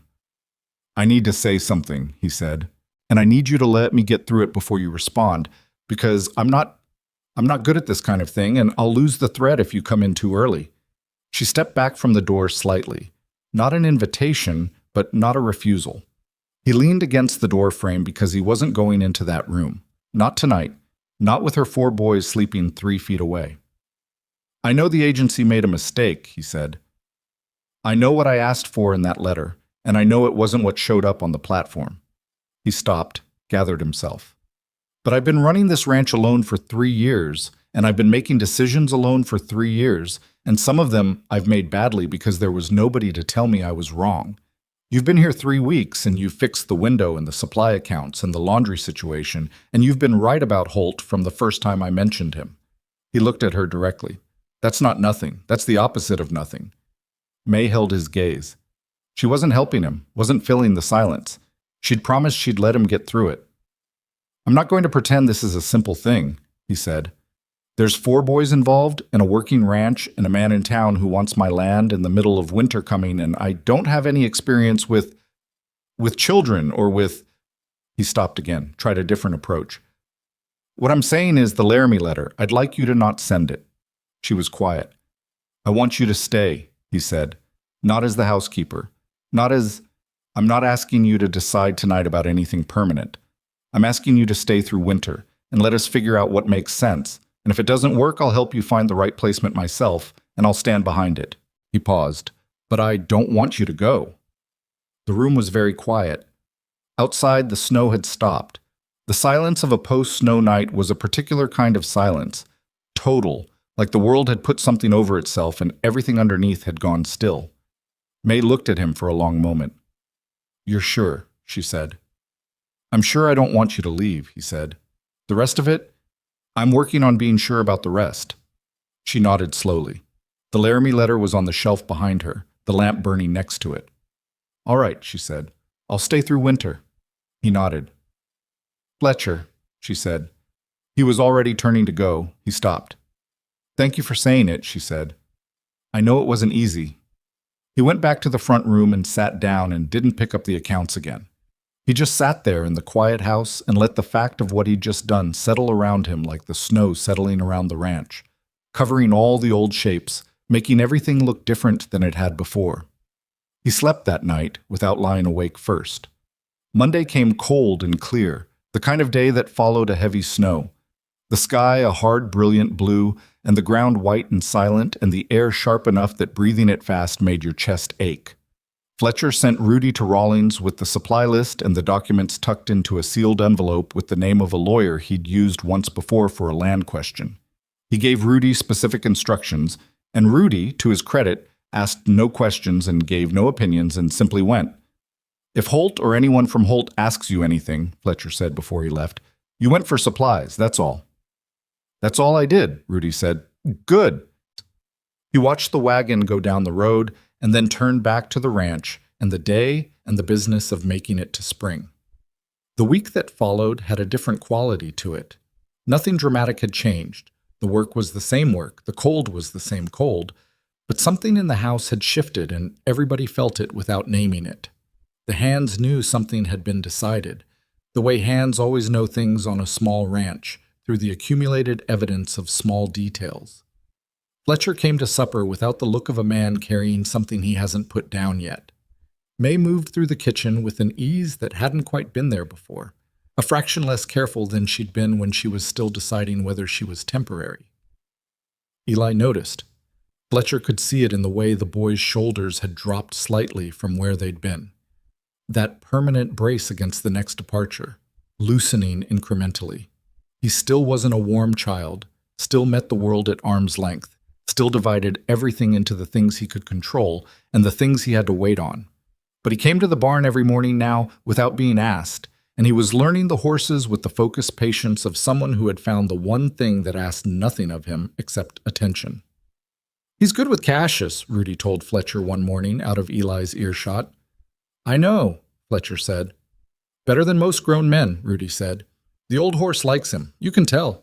"You can tell," Fletcher agreed. Rudy looked at him sidelong. "You planning to teach him to ride?" Fletcher thought about it. "If he wants to learn." Rudy didn't say anything else. He didn't need to. The trouble with Gerald Holt was that men like him didn't stop. They paused and recalculated, but they didn't stop, and Fletcher had known that going into the winter and had organized himself accordingly. The documents were in Rawlings now, in a lawyer's office, registered and certified. The accounts were in better shape than they'd been in 2 years, partly because of the Rawlings supply arrangement, and partly because Mae had found 3 other places where money had been leaking quietly and had plugged them. Fletcher wasn't comfortable yet, but he was no longer on the edge of the kind of trouble that gave men like Holt something to work with. The next move came not from Holt directly, but from the bank. Walter Crane ran the Caldwell Flats Bank with the expression of a man who personally regretted the necessity of interest rates, but felt powerless to do anything about them. He was not a bad man. Fletcher had known him for 15 years, but he was a careful one, and careful men in small towns were sometimes steered by other careful men without entirely knowing it. He came to the ranch on a Wednesday, which was a thing bankers didn't do for no reason. Fletcher met him in the yard. Mae had seen the horse from the kitchen window and come to the back door. She stayed there, close enough to hear if need be. "Fletcher," Walter said, with the air of someone about to say something unpleasant in the most pleasant possible way, "I wanted to speak with you directly. About the note." "The note's current," Fletcher said. "It is." "Yes, absolutely." Walter looked at his hat, which he was holding. "There have been some questions, however, from the board, about the long-term stability of the operation." "What kind of questions?" "About overhead, about changes in the domestic arrangement." Walter looked genuinely uncomfortable. "I want you to know this isn't coming from me." "I know where it's coming from," Fletcher said. Walter said nothing. "Gerald Holt is on your board," Fletcher said. "He has a seat, yes. And he has raised concerns about my domestic arrangement." Walter turned his hat in his hands. The board has the right to review any loan when there are material changes to the borrower's circumstances. My circumstances haven't changed materially, Fletcher said. My housekeeper is better than my last one, which was me. My accounts are in better shape than they were 6 months ago. My property documents are registered with a lawyer in Rawlings and are in perfect order. He let that land. Is there something specific the board has identified as a problem, or is this a general inquiry? Walter blinked. You have a lawyer in Rawlings? I do. When did? Last Monday. Fletcher looked at him steadily. If Holt wants to challenge the note, he's welcome to take it to a judge. The documents are clean, the note is current, and I'm going to remember this conversation, Walter, in the way that people remember conversations that turn out to matter later. Walter put his hat back on. He looked for a moment like a man who was reconsidering the company he'd been keeping. The board won't be taking further action, Walter said. I'll make sure of that. I appreciate it.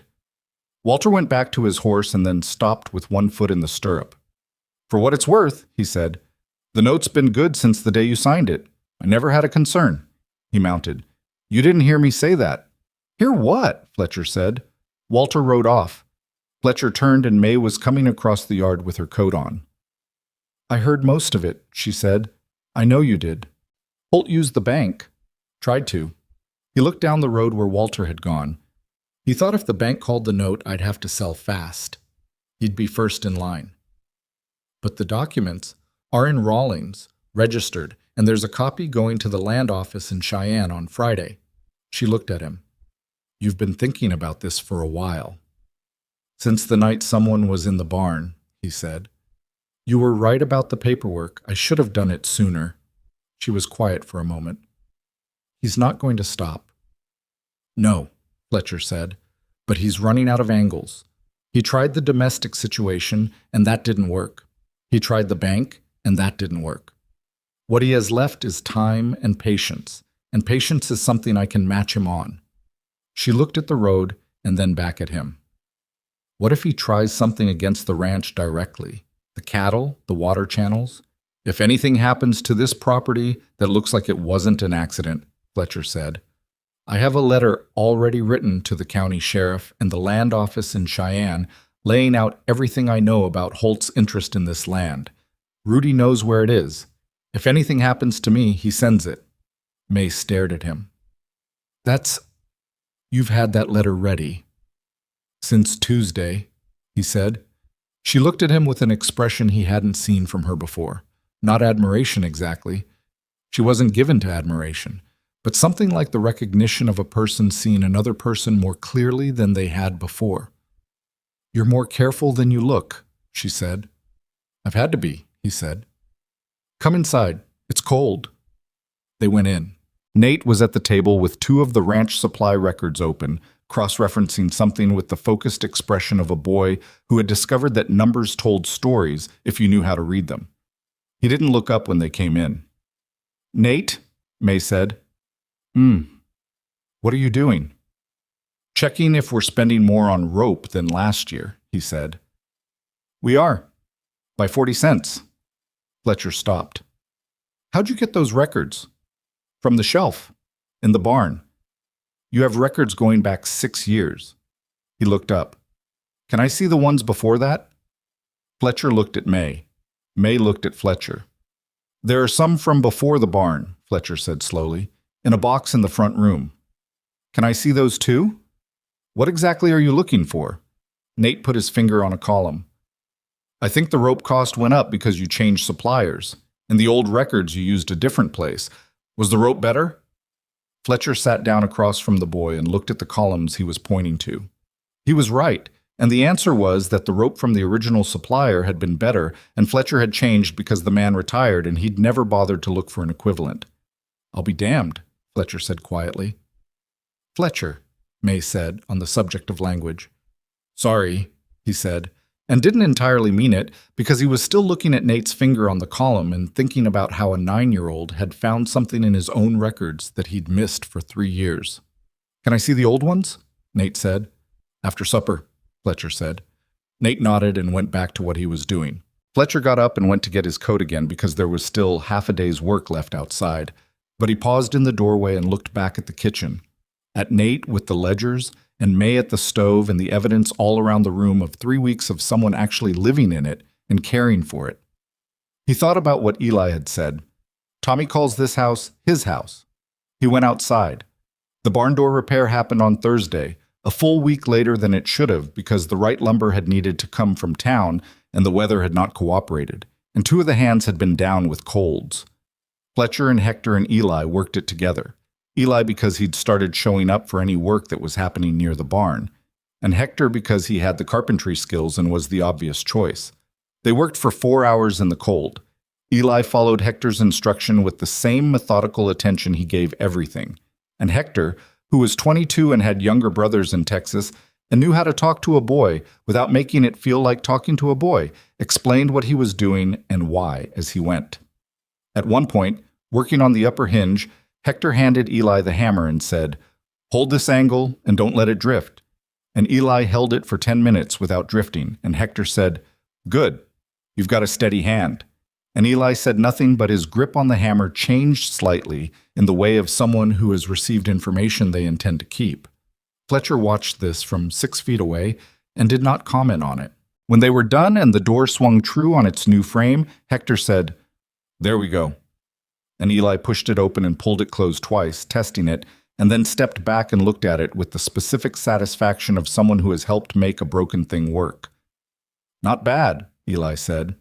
"Not bad at all," Hector said. Fletcher caught Eli's eye and nodded once. The boy nodded back. That was the whole exchange. It was enough.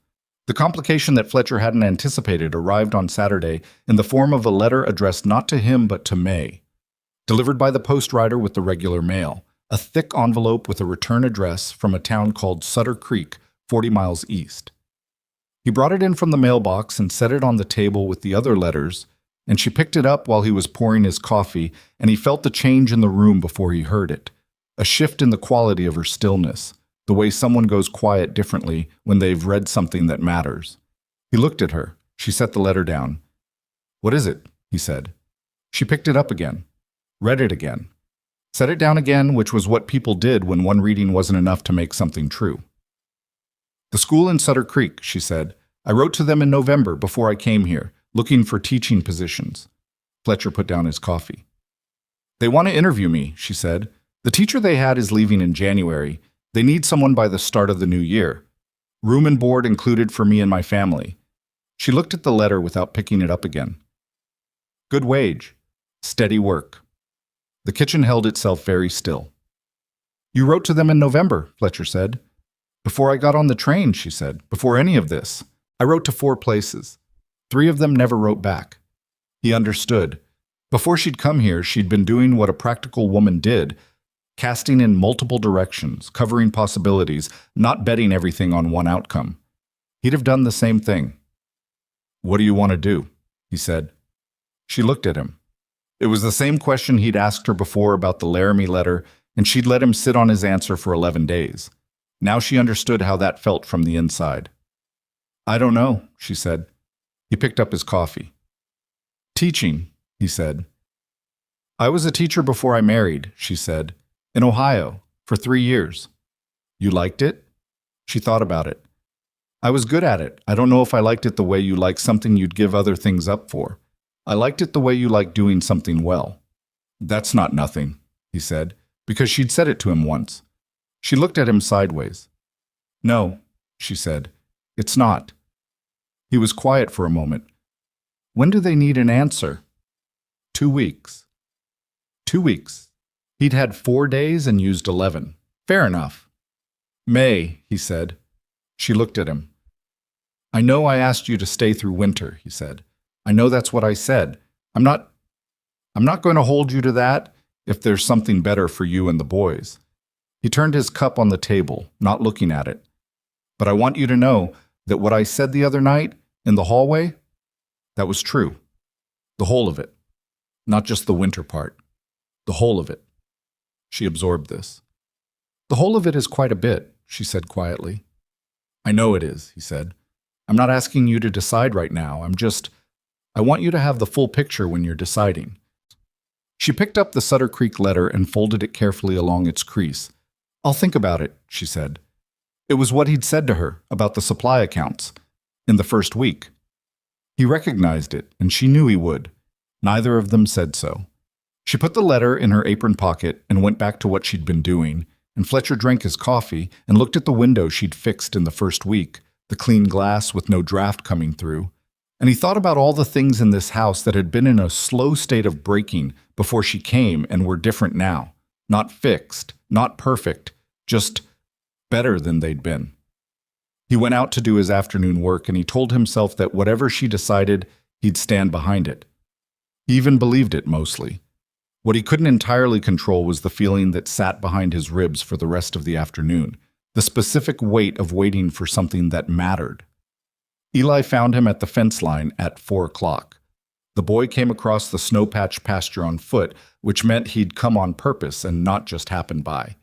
He stopped at the fence and looked at the repair work Fletcher was checking and said, "She told us about the letter."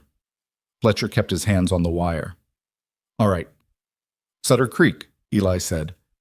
"Did she say what she was thinking?" "No." Eli put his hands on the top rail of the fence. "She told us we'd talk about it together. That's what she does. She tells us things, and then she lets us think, and then we talk." He paused.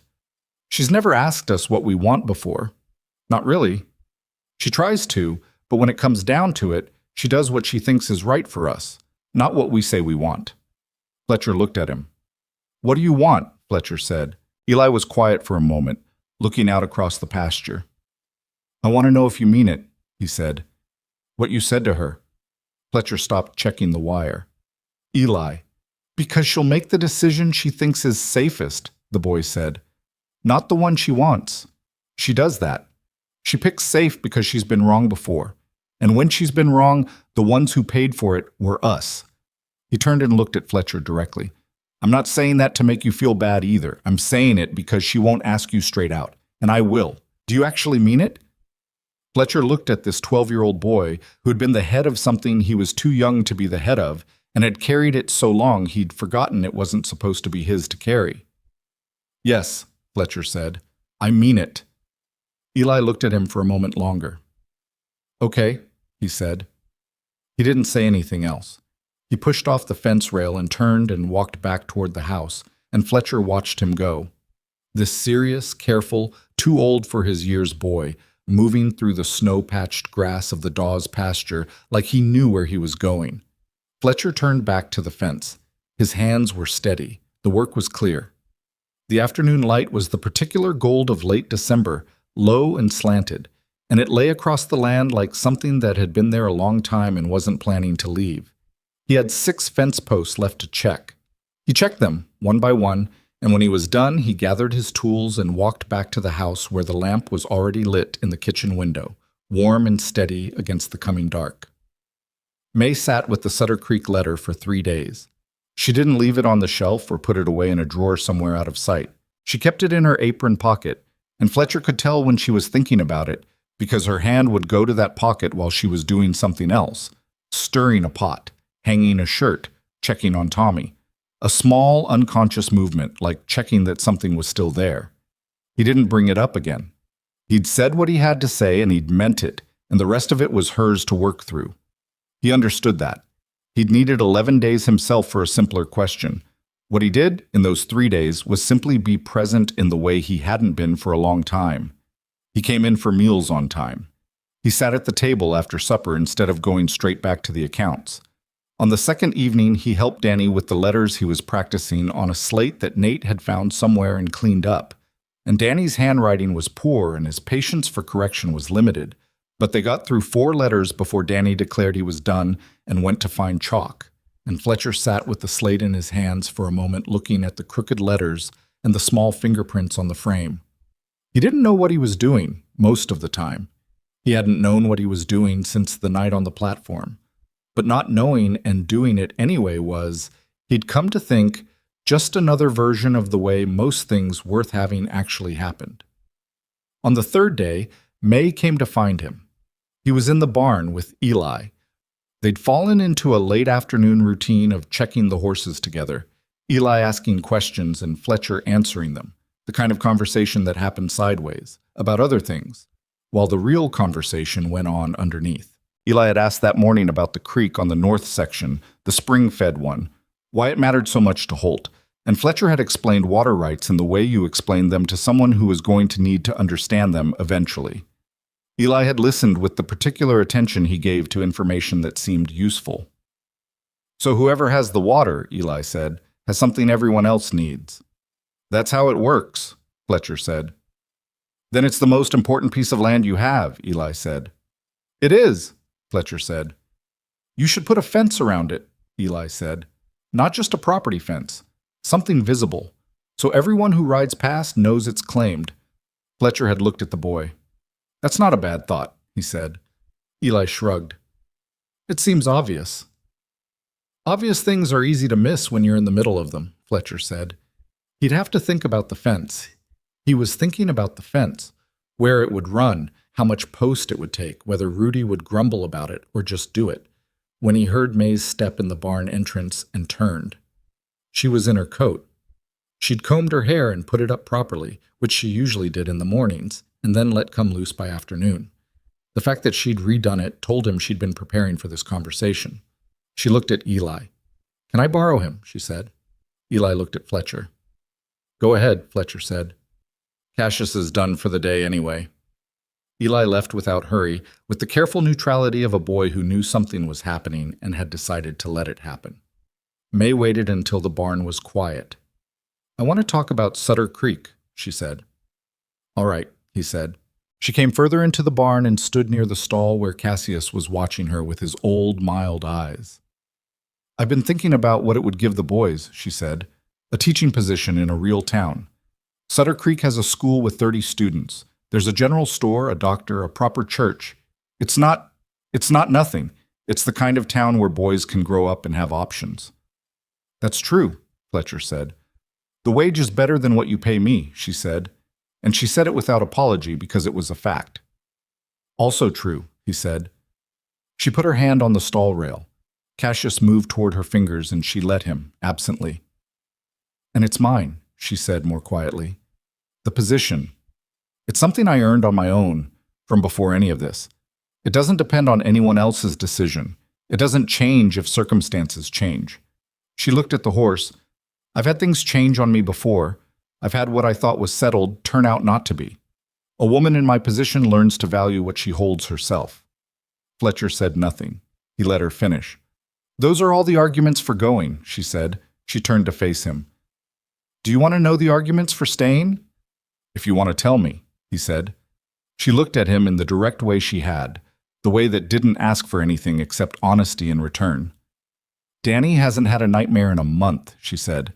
Nate found a purpose in those account ledgers that I've never seen him find anywhere else. Eli talked to Hector, voluntarily, about Texas. She stopped. And Tommy?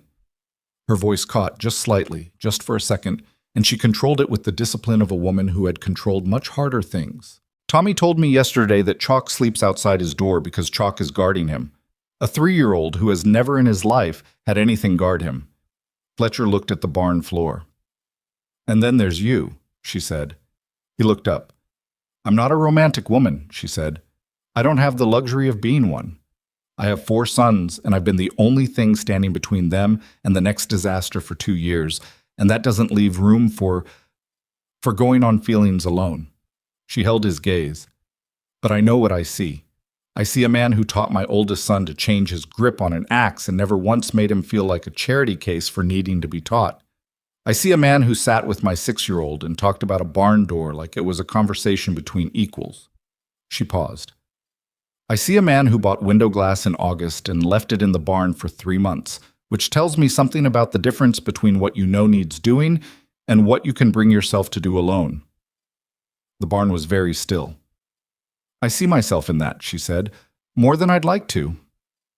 Fletcher had not expected that. He stood there with it for a moment. The Sutter Creek position, he said finally. Room and board for you and the boys. Yes. Is the room 1 room? She blinked. The letter says a quarters attached to the schoolhouse, 2 rooms. For 5 people, he said. It's not, she stopped. It would be tight. 4 boys and 1 adult in 2 rooms is tight, he said. I know because you currently have 4 boys and 1 adult in 1 room, and I can hear what tight sounds like at 6 in the morning. The corner of her mouth moved. That's not a reason to stay, she said. That's a practical complaint. I have a house with 5 rooms, he said, one of which has been a storage room for 3 years because I couldn't make myself clear it out. He stopped. It's clear now. She looked at him. Mae, he said, and then he stopped because what he wanted to say was large and he had never been good with large things. He was a man who knew how to work and how to wait and how to fix what was broken with his hands, and the words for larger things came out of him slowly and imprecisely, and he knew it. I'm not asking you to take a risk, he said. I know that's how it looks.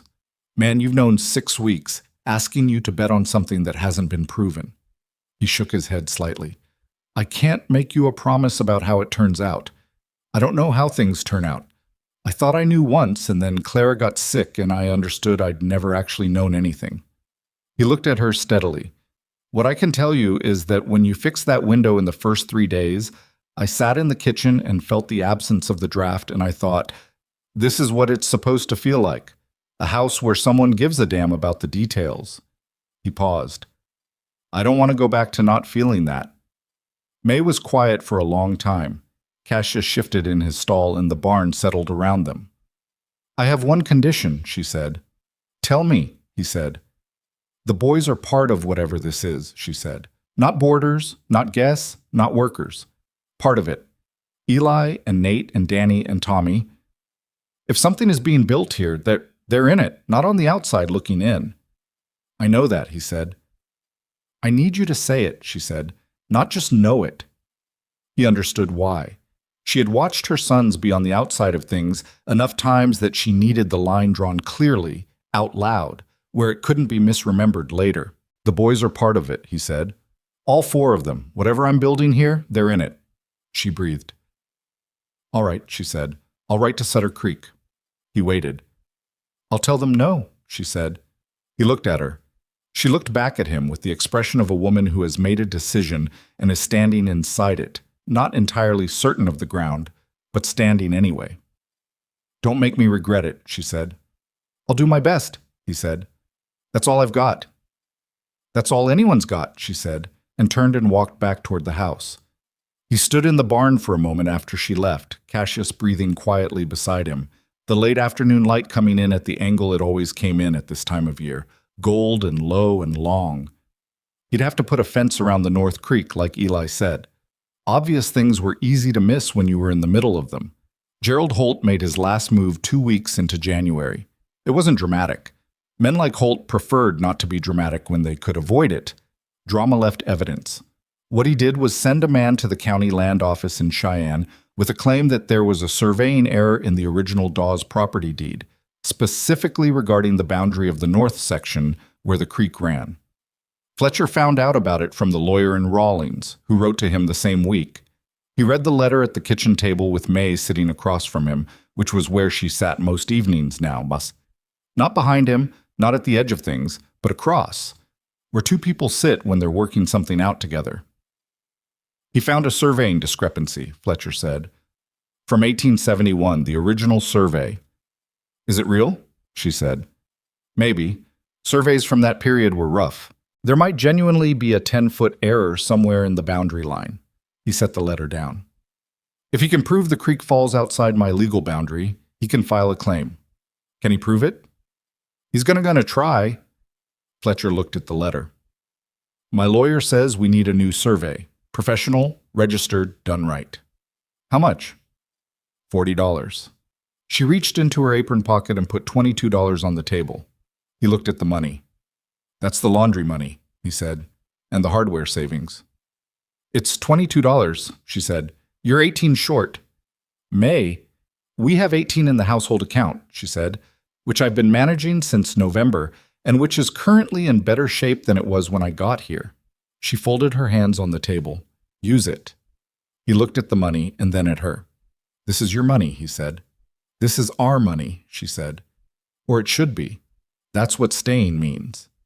There was a version of Fletcher Dawes who would have argued about this, the version who had spent 3 years keeping everything in its own separate category, his ranch and his accounts and his grief all in their own separate boxes. That version would have said it wasn't right to use her money, and it wasn't right to put her in the position of having her money used. He picked up the $22. He sent for the surveyor the next morning. The survey took 3 days, and it was cold and meticulous, and the surveyor, a thin, precise man named Aldous Venn, who treated every measurement like it might personally offend him if wrong, walked every inch of the north boundary with his equipment and his assistant in a rolled set of the original maps. Fletcher walked with him on the second day. "The creek," Fletcher said. "What's the situation?" Venn looked at his instrument. "Original survey puts the boundary 4 feet east of the western bank," he said, "which puts the creek itself inside the property line. But the original surveyor used a landmark that's no longer there, a rock formation. It moved, erosion probably over 50 years. Depending on how you interpret the original notation, you could argue the boundary moved with it. And how does Holt's man interpret it? The way men interpret things when they're paid to interpret them a certain way," Venn said, without looking up from his equipment. Fletcher stood in the cold and looked at the creek, the spring-fed one, running clear and dark between its snow-edged banks, the one that ran year-round when everything else froze. "What's the right interpretation?" Fletcher said. Venn straightened from his instrument. He was a man who had been asked this question in various forms for 30 years, and he answered it the way he always did, plainly. "The original surveyor's intent was to include the water source in the property," he said. "I can see that from the notation sequence. He was marking the property to include the creek, and the rock formation was his reference point, not the boundary itself." He brushed snow off his sleeve. "I'll say so in my report. Whether a judge agrees is a judge's business, not mine." Fletcher looked at the creek. "The fence," he said, "if I put up a fence along the western bank, establishes visible occupation of the land," Venn said, "which matters in a disputed boundary case. Occupation and use, continuously demonstrated, carries weight." Fletcher thought about Eli suggesting the fence 3 weeks ago. An obvious thing, easy to miss when you were in the middle of it. He wrote to the county land office with Venn's survey attached. He wrote to his lawyer with the same. He sent a copy of everything to the sheriff and a copy to the newspaper office in the county seat, which was a move his lawyer had suggested and which Mae had agreed was the right call, because men like Holt depended on things staying quiet. The newspaper didn't run a story. There wasn't enough of a story yet. But the editor wrote back to acknowledge receipt of the documents, which meant there was now a record of them existing somewhere Holt couldn't reach. 3 weeks later, the county land office ruled that the Venn survey superseded the disputed interpretation of the original boundary. The creek was, and had always been, on the Dawes property. Holt did not respond publicly. He didn't come to the ranch. He didn't send anyone to the ranch.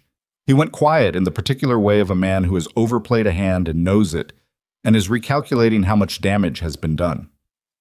Walter Crane, the banker, stopped Fletcher on the street in Caldwell Flats a week after the ruling and said, very quietly, that Gerald Holt had resigned from the bank board effective immediately, citing other business interests. "That's interesting," Fletcher said. "Isn't it?" Walter said, and walked on. Fletcher put the fence up around the North Creek in February, when the ground was hard but workable. He and Rudy and Eli spent 3 days on it. Eli's first real fence job, start to finish, and he worked every hour of it with the focused intensity he brought to things that mattered to him. By the 3rd day, he was setting posts with the efficiency of someone who had been doing it for years instead of days. "You're a natural at this," Rudy told him on the last afternoon. "I just pay attention," Eli said. "That's 90% of it," Rudy said. "The other 10 is not complaining. You've got both." Eli drove the last staple into the last post and stepped back and looked at the fence line running clean and straight along the western bank of the creek. Fletcher stood beside him. "Your idea," Fletcher said. "It seemed obvious," Eli said. "It did," Fletcher agreed. "Good thing one of us was paying attention." Eli looked at him sideways. It wasn't quite a smile. Eli didn't give smiles easily, and Fletcher had stopped expecting them. But it was the expression that lived next to a smile, the one that came before you learned to let yourself have the smile. It was enough. The wedding was in March. which was not the most comfortable month for a wedding in Wyoming, but was the month they'd settled on because it was after the worst of winter and before the hard push of spring work, and there was a narrow window of about 3 weeks where neither was happening at full force. It was not a large wedding. Fletcher had not wanted a large wedding, and Mae had not wanted a large wedding, and the main point of agreement between two people who had spent their whole lives doing practical things was that a ceremony should be practical. The justice of the peace came out from Caldwell Flats. Rudy and Hector and 3 of the other hands were there. A neighbor woman, Mrs. Aldrich, who had brought Mae a pie in January for no stated reason other than she'd heard there was a woman managing the Dawes house and thought a pie was in order. She came and brought her husband and the boys. The boys stood in a row in the front room in their best clothes, which Mae had mended and pressed the night before with the particular thoroughness she brought to everything that mattered. Tommy didn't fully understand what was happening, but he had Chalk on a piece of rope that he'd insisted on holding, and Chalk sat beside him with the patient dignity of a dog who had made his peace with being managed. Danny stood very straight, which was what he did when he was nervous and didn't want anyone to know it. Nate had his hands clasped behind his back and was watching the justice of the peace with the expression of someone studying a process. And Eli stood at the end of the row and watched his mother standing next to Fletcher Dawes. And his face was the face of a 12-year-old boy who has spent 4 years being the steady thing in a world that moved too much and was watching, for the first time, the world stop moving. Fletcher noticed. He noticed because Eli was the one he watched, the way you watch the thing that cost the most to earn. The ceremony was short. The justice of the peace was a practical man who understood that words were a formality for something already decided, and he kept it to the essential things. Fletcher said yes when he was supposed to say yes, and meant it without qualification, which was the only way he knew how to mean anything. Mae said yes in a clear, steady voice, and looked at Fletcher directly while she said it, which was how she did everything, directly, without flinching, taking full responsibility for her own choices. When it was done, Hector started to applaud and then looked around and everyone else joined him. And Tommy, who had been waiting for something to happen and had now decided something had, said, "Yay!" with great conviction, and let go of Chalk's rope, and Chalk, finally free, walked calmly to the kitchen and lay down in front of the stove, where he belonged. After, when the justice of the peace had gone, and Mrs. Aldrich had hugged Mae and cried a little, and her husband had shaken Fletcher's hand with the genuine warmth of a neighbor who was glad to see a thing go right, and Rudy had said about time, which was as close to sentiment as Rudy got. After all of that, the house was quiet, with the particular quiet of a thing completed. Fletcher was in the kitchen. The boys had gone out back with Hector to look at something Hector had promised to show them. And Mae was somewhere in the house, and he stood at the kitchen window, the fixed one, the draft-free one, and looked out at the ranch. The snow was almost gone. The ground was beginning to show through in patches, the particular brown of Wyoming earth coming back to itself after winter. The fence lines were clear. The barn door hung straight and true on its new hinges.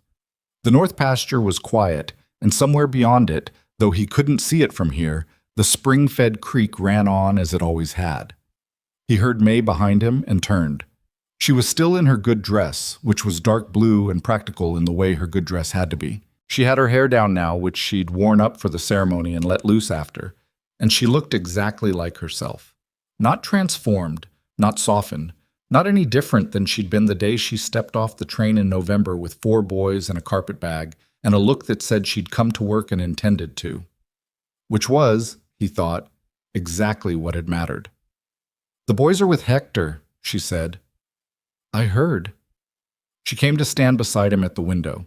They stood there looking out at the ranch together. "You're thinking," she said. "Always thinking," he said. "What about?" He considered. "The fence around the North Creek," he said. "It needs a gate. You can't run cattle up there without a gate." She looked at him, a pause. "That's what you're thinking about," she said. "On your wedding day." "I'm thinking about it on my wedding day," he said, "because it needs to be done, and I know Eli would want to be part of putting it in, and I need to figure out when to do it before the spring work starts." Mae was quiet for a moment. Then she said, "Saturday. Eli has no school Saturday, and the ground will be thawed enough. It'll take half a day." He looked at her. "The gate," she said. Saturday. He turned back to the window. Saturday, he said. They stood there in comfortable silence, which was the particular silence of two people who have discovered they can be quiet together without it meaning anything is wrong. And that kind of silence is rarer than most people know. There were things that were still hard. There were things that were going to stay hard, because that was the nature of a working ranch and a blended life, and 4 growing boys, and a man who had lived alone so long he'd forgotten some of the habits of people. Fletcher was not a patient man by nature. He was a careful one, which was different. Mae did not ask for help easily, and probably never would. Eli carried his gravity like a permanent weather system. Danny's handwriting remained atrocious. Nate wanted to reorganize the account records going back to the original deed, and Fletcher had told him he could when he was old enough to understand property law, which Nate had received as a challenge rather than a discouragement. Tommy had renamed Chalk permanently, and Chalk had accepted it, which said something about the nature of change. There was still the matter of the spring calving and the southeast drainage problem that Rudy had named in November and that had been waiting since August before that, and the barn roof that was going to need attention before the summer rains, and the question of whether Eli wanted to start formal schooling in Caldwell Flats, or whether the arrangement of learning from the ranch and from the men who worked it was serving him well enough. There were still Gerald Holt's quiet eyes somewhere in the town, recalibrating. There was the ordinary weight of a life being built, which never got lighter exactly but did get more familiar, and familiar was its own kind of comfort. The thing Fletcher had not known, 3 years alone in a house that was getting quieter by the season, was how much of his strength he'd been spending on managing the silence. Not the grief itself. Grief had its own cost and he'd paid it honestly. But the silence. The way you learn, living alone, to not reach for things that aren't there. The way you train yourself out of the small habits of company. Saying something out loud, asking for an opinion, hearing a voice come back at you with an answer. He'd forgotten what it cost to keep that up until the cost stopped. That was the thing nobody told you about being found. It didn't feel like something being added. It felt like something being put down. He'd been carrying it so long he'd stopped noticing it had weight. Mae reached over without looking at him and straightened the curtain on the kitchen window. It had been slightly crooked, and it had probably been slightly crooked for a while, and she'd been noticing it, and finally, on this particular afternoon, she fixed it. He watched her do it. Better, she said. Better, he agreed. Outside, he could hear the boys coming back around from behind the barn. Hector's voice, Danny's laugh, which was the open, uncomplicated laugh of a 6-year-old who had decided the world was a reasonable place, and below it, barely audible, the low sound of Eli saying something that made Hector say something back, and that was the sound, quiet, ordinary, nothing spectacular about it, that Fletcher was going to remember when he thought about this day.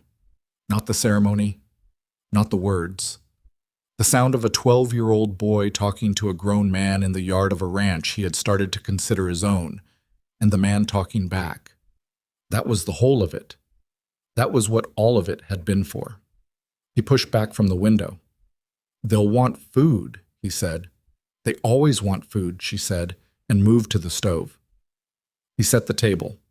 It was something he'd started doing in February, not because she asked him to, but because she was always at the stove and the table needed setting, and it was there, and he was there, and it took 2 minutes.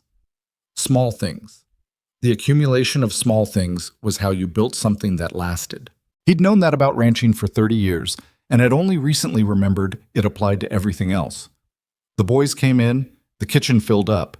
Hector came in too because Hector was 22 and had nowhere better to be, and Mae always made enough. Rudy appeared in the doorway, looked at the full table, looked at Mae at the stove, looked at Fletcher setting out the last cup. "Room for one more?" he said. "Sit down, Rudy," Fletcher said. Rudy sat down. The lamp was lit against the early March dusk. Outside, the Wyoming wind moved across the land the way it always had. Indifferent, persistent, older than everything that human hands had built out here. But inside the kitchen of the Dawes Ranch, there was warmth and noise, and the smell of food, and the argument Nate and Eli were having about something that had happened behind the barn that Fletcher didn't follow but didn't need to, and Tommy was telling Chalk about his day in the detailed way that 3-year-olds told stories, and Danny had gotten the slate out again and was showing Hector his letters, and Hector was saying, "That's a good D, kid," with the sincerity of a young man who had decided that being kind to children cost him nothing. Mae set the pot on the table and sat down. She looked at Fletcher across the table. Not the look of a woman checking on a man. The look of a person looking at another person they have decided to trust, which is a different kind of looking entirely. Steadier, less anxious, with the particular quality of something chosen rather than something fallen into. He looked back at her the same way. Nobody made a speech. The food was passed and the table was loud, and Chalk fell asleep under Tommy's chair, and the dusk came down outside, and the lamp held against it, and that was the end of the day and the beginning of everything after. The ranch that had been too quiet was not quiet anymore.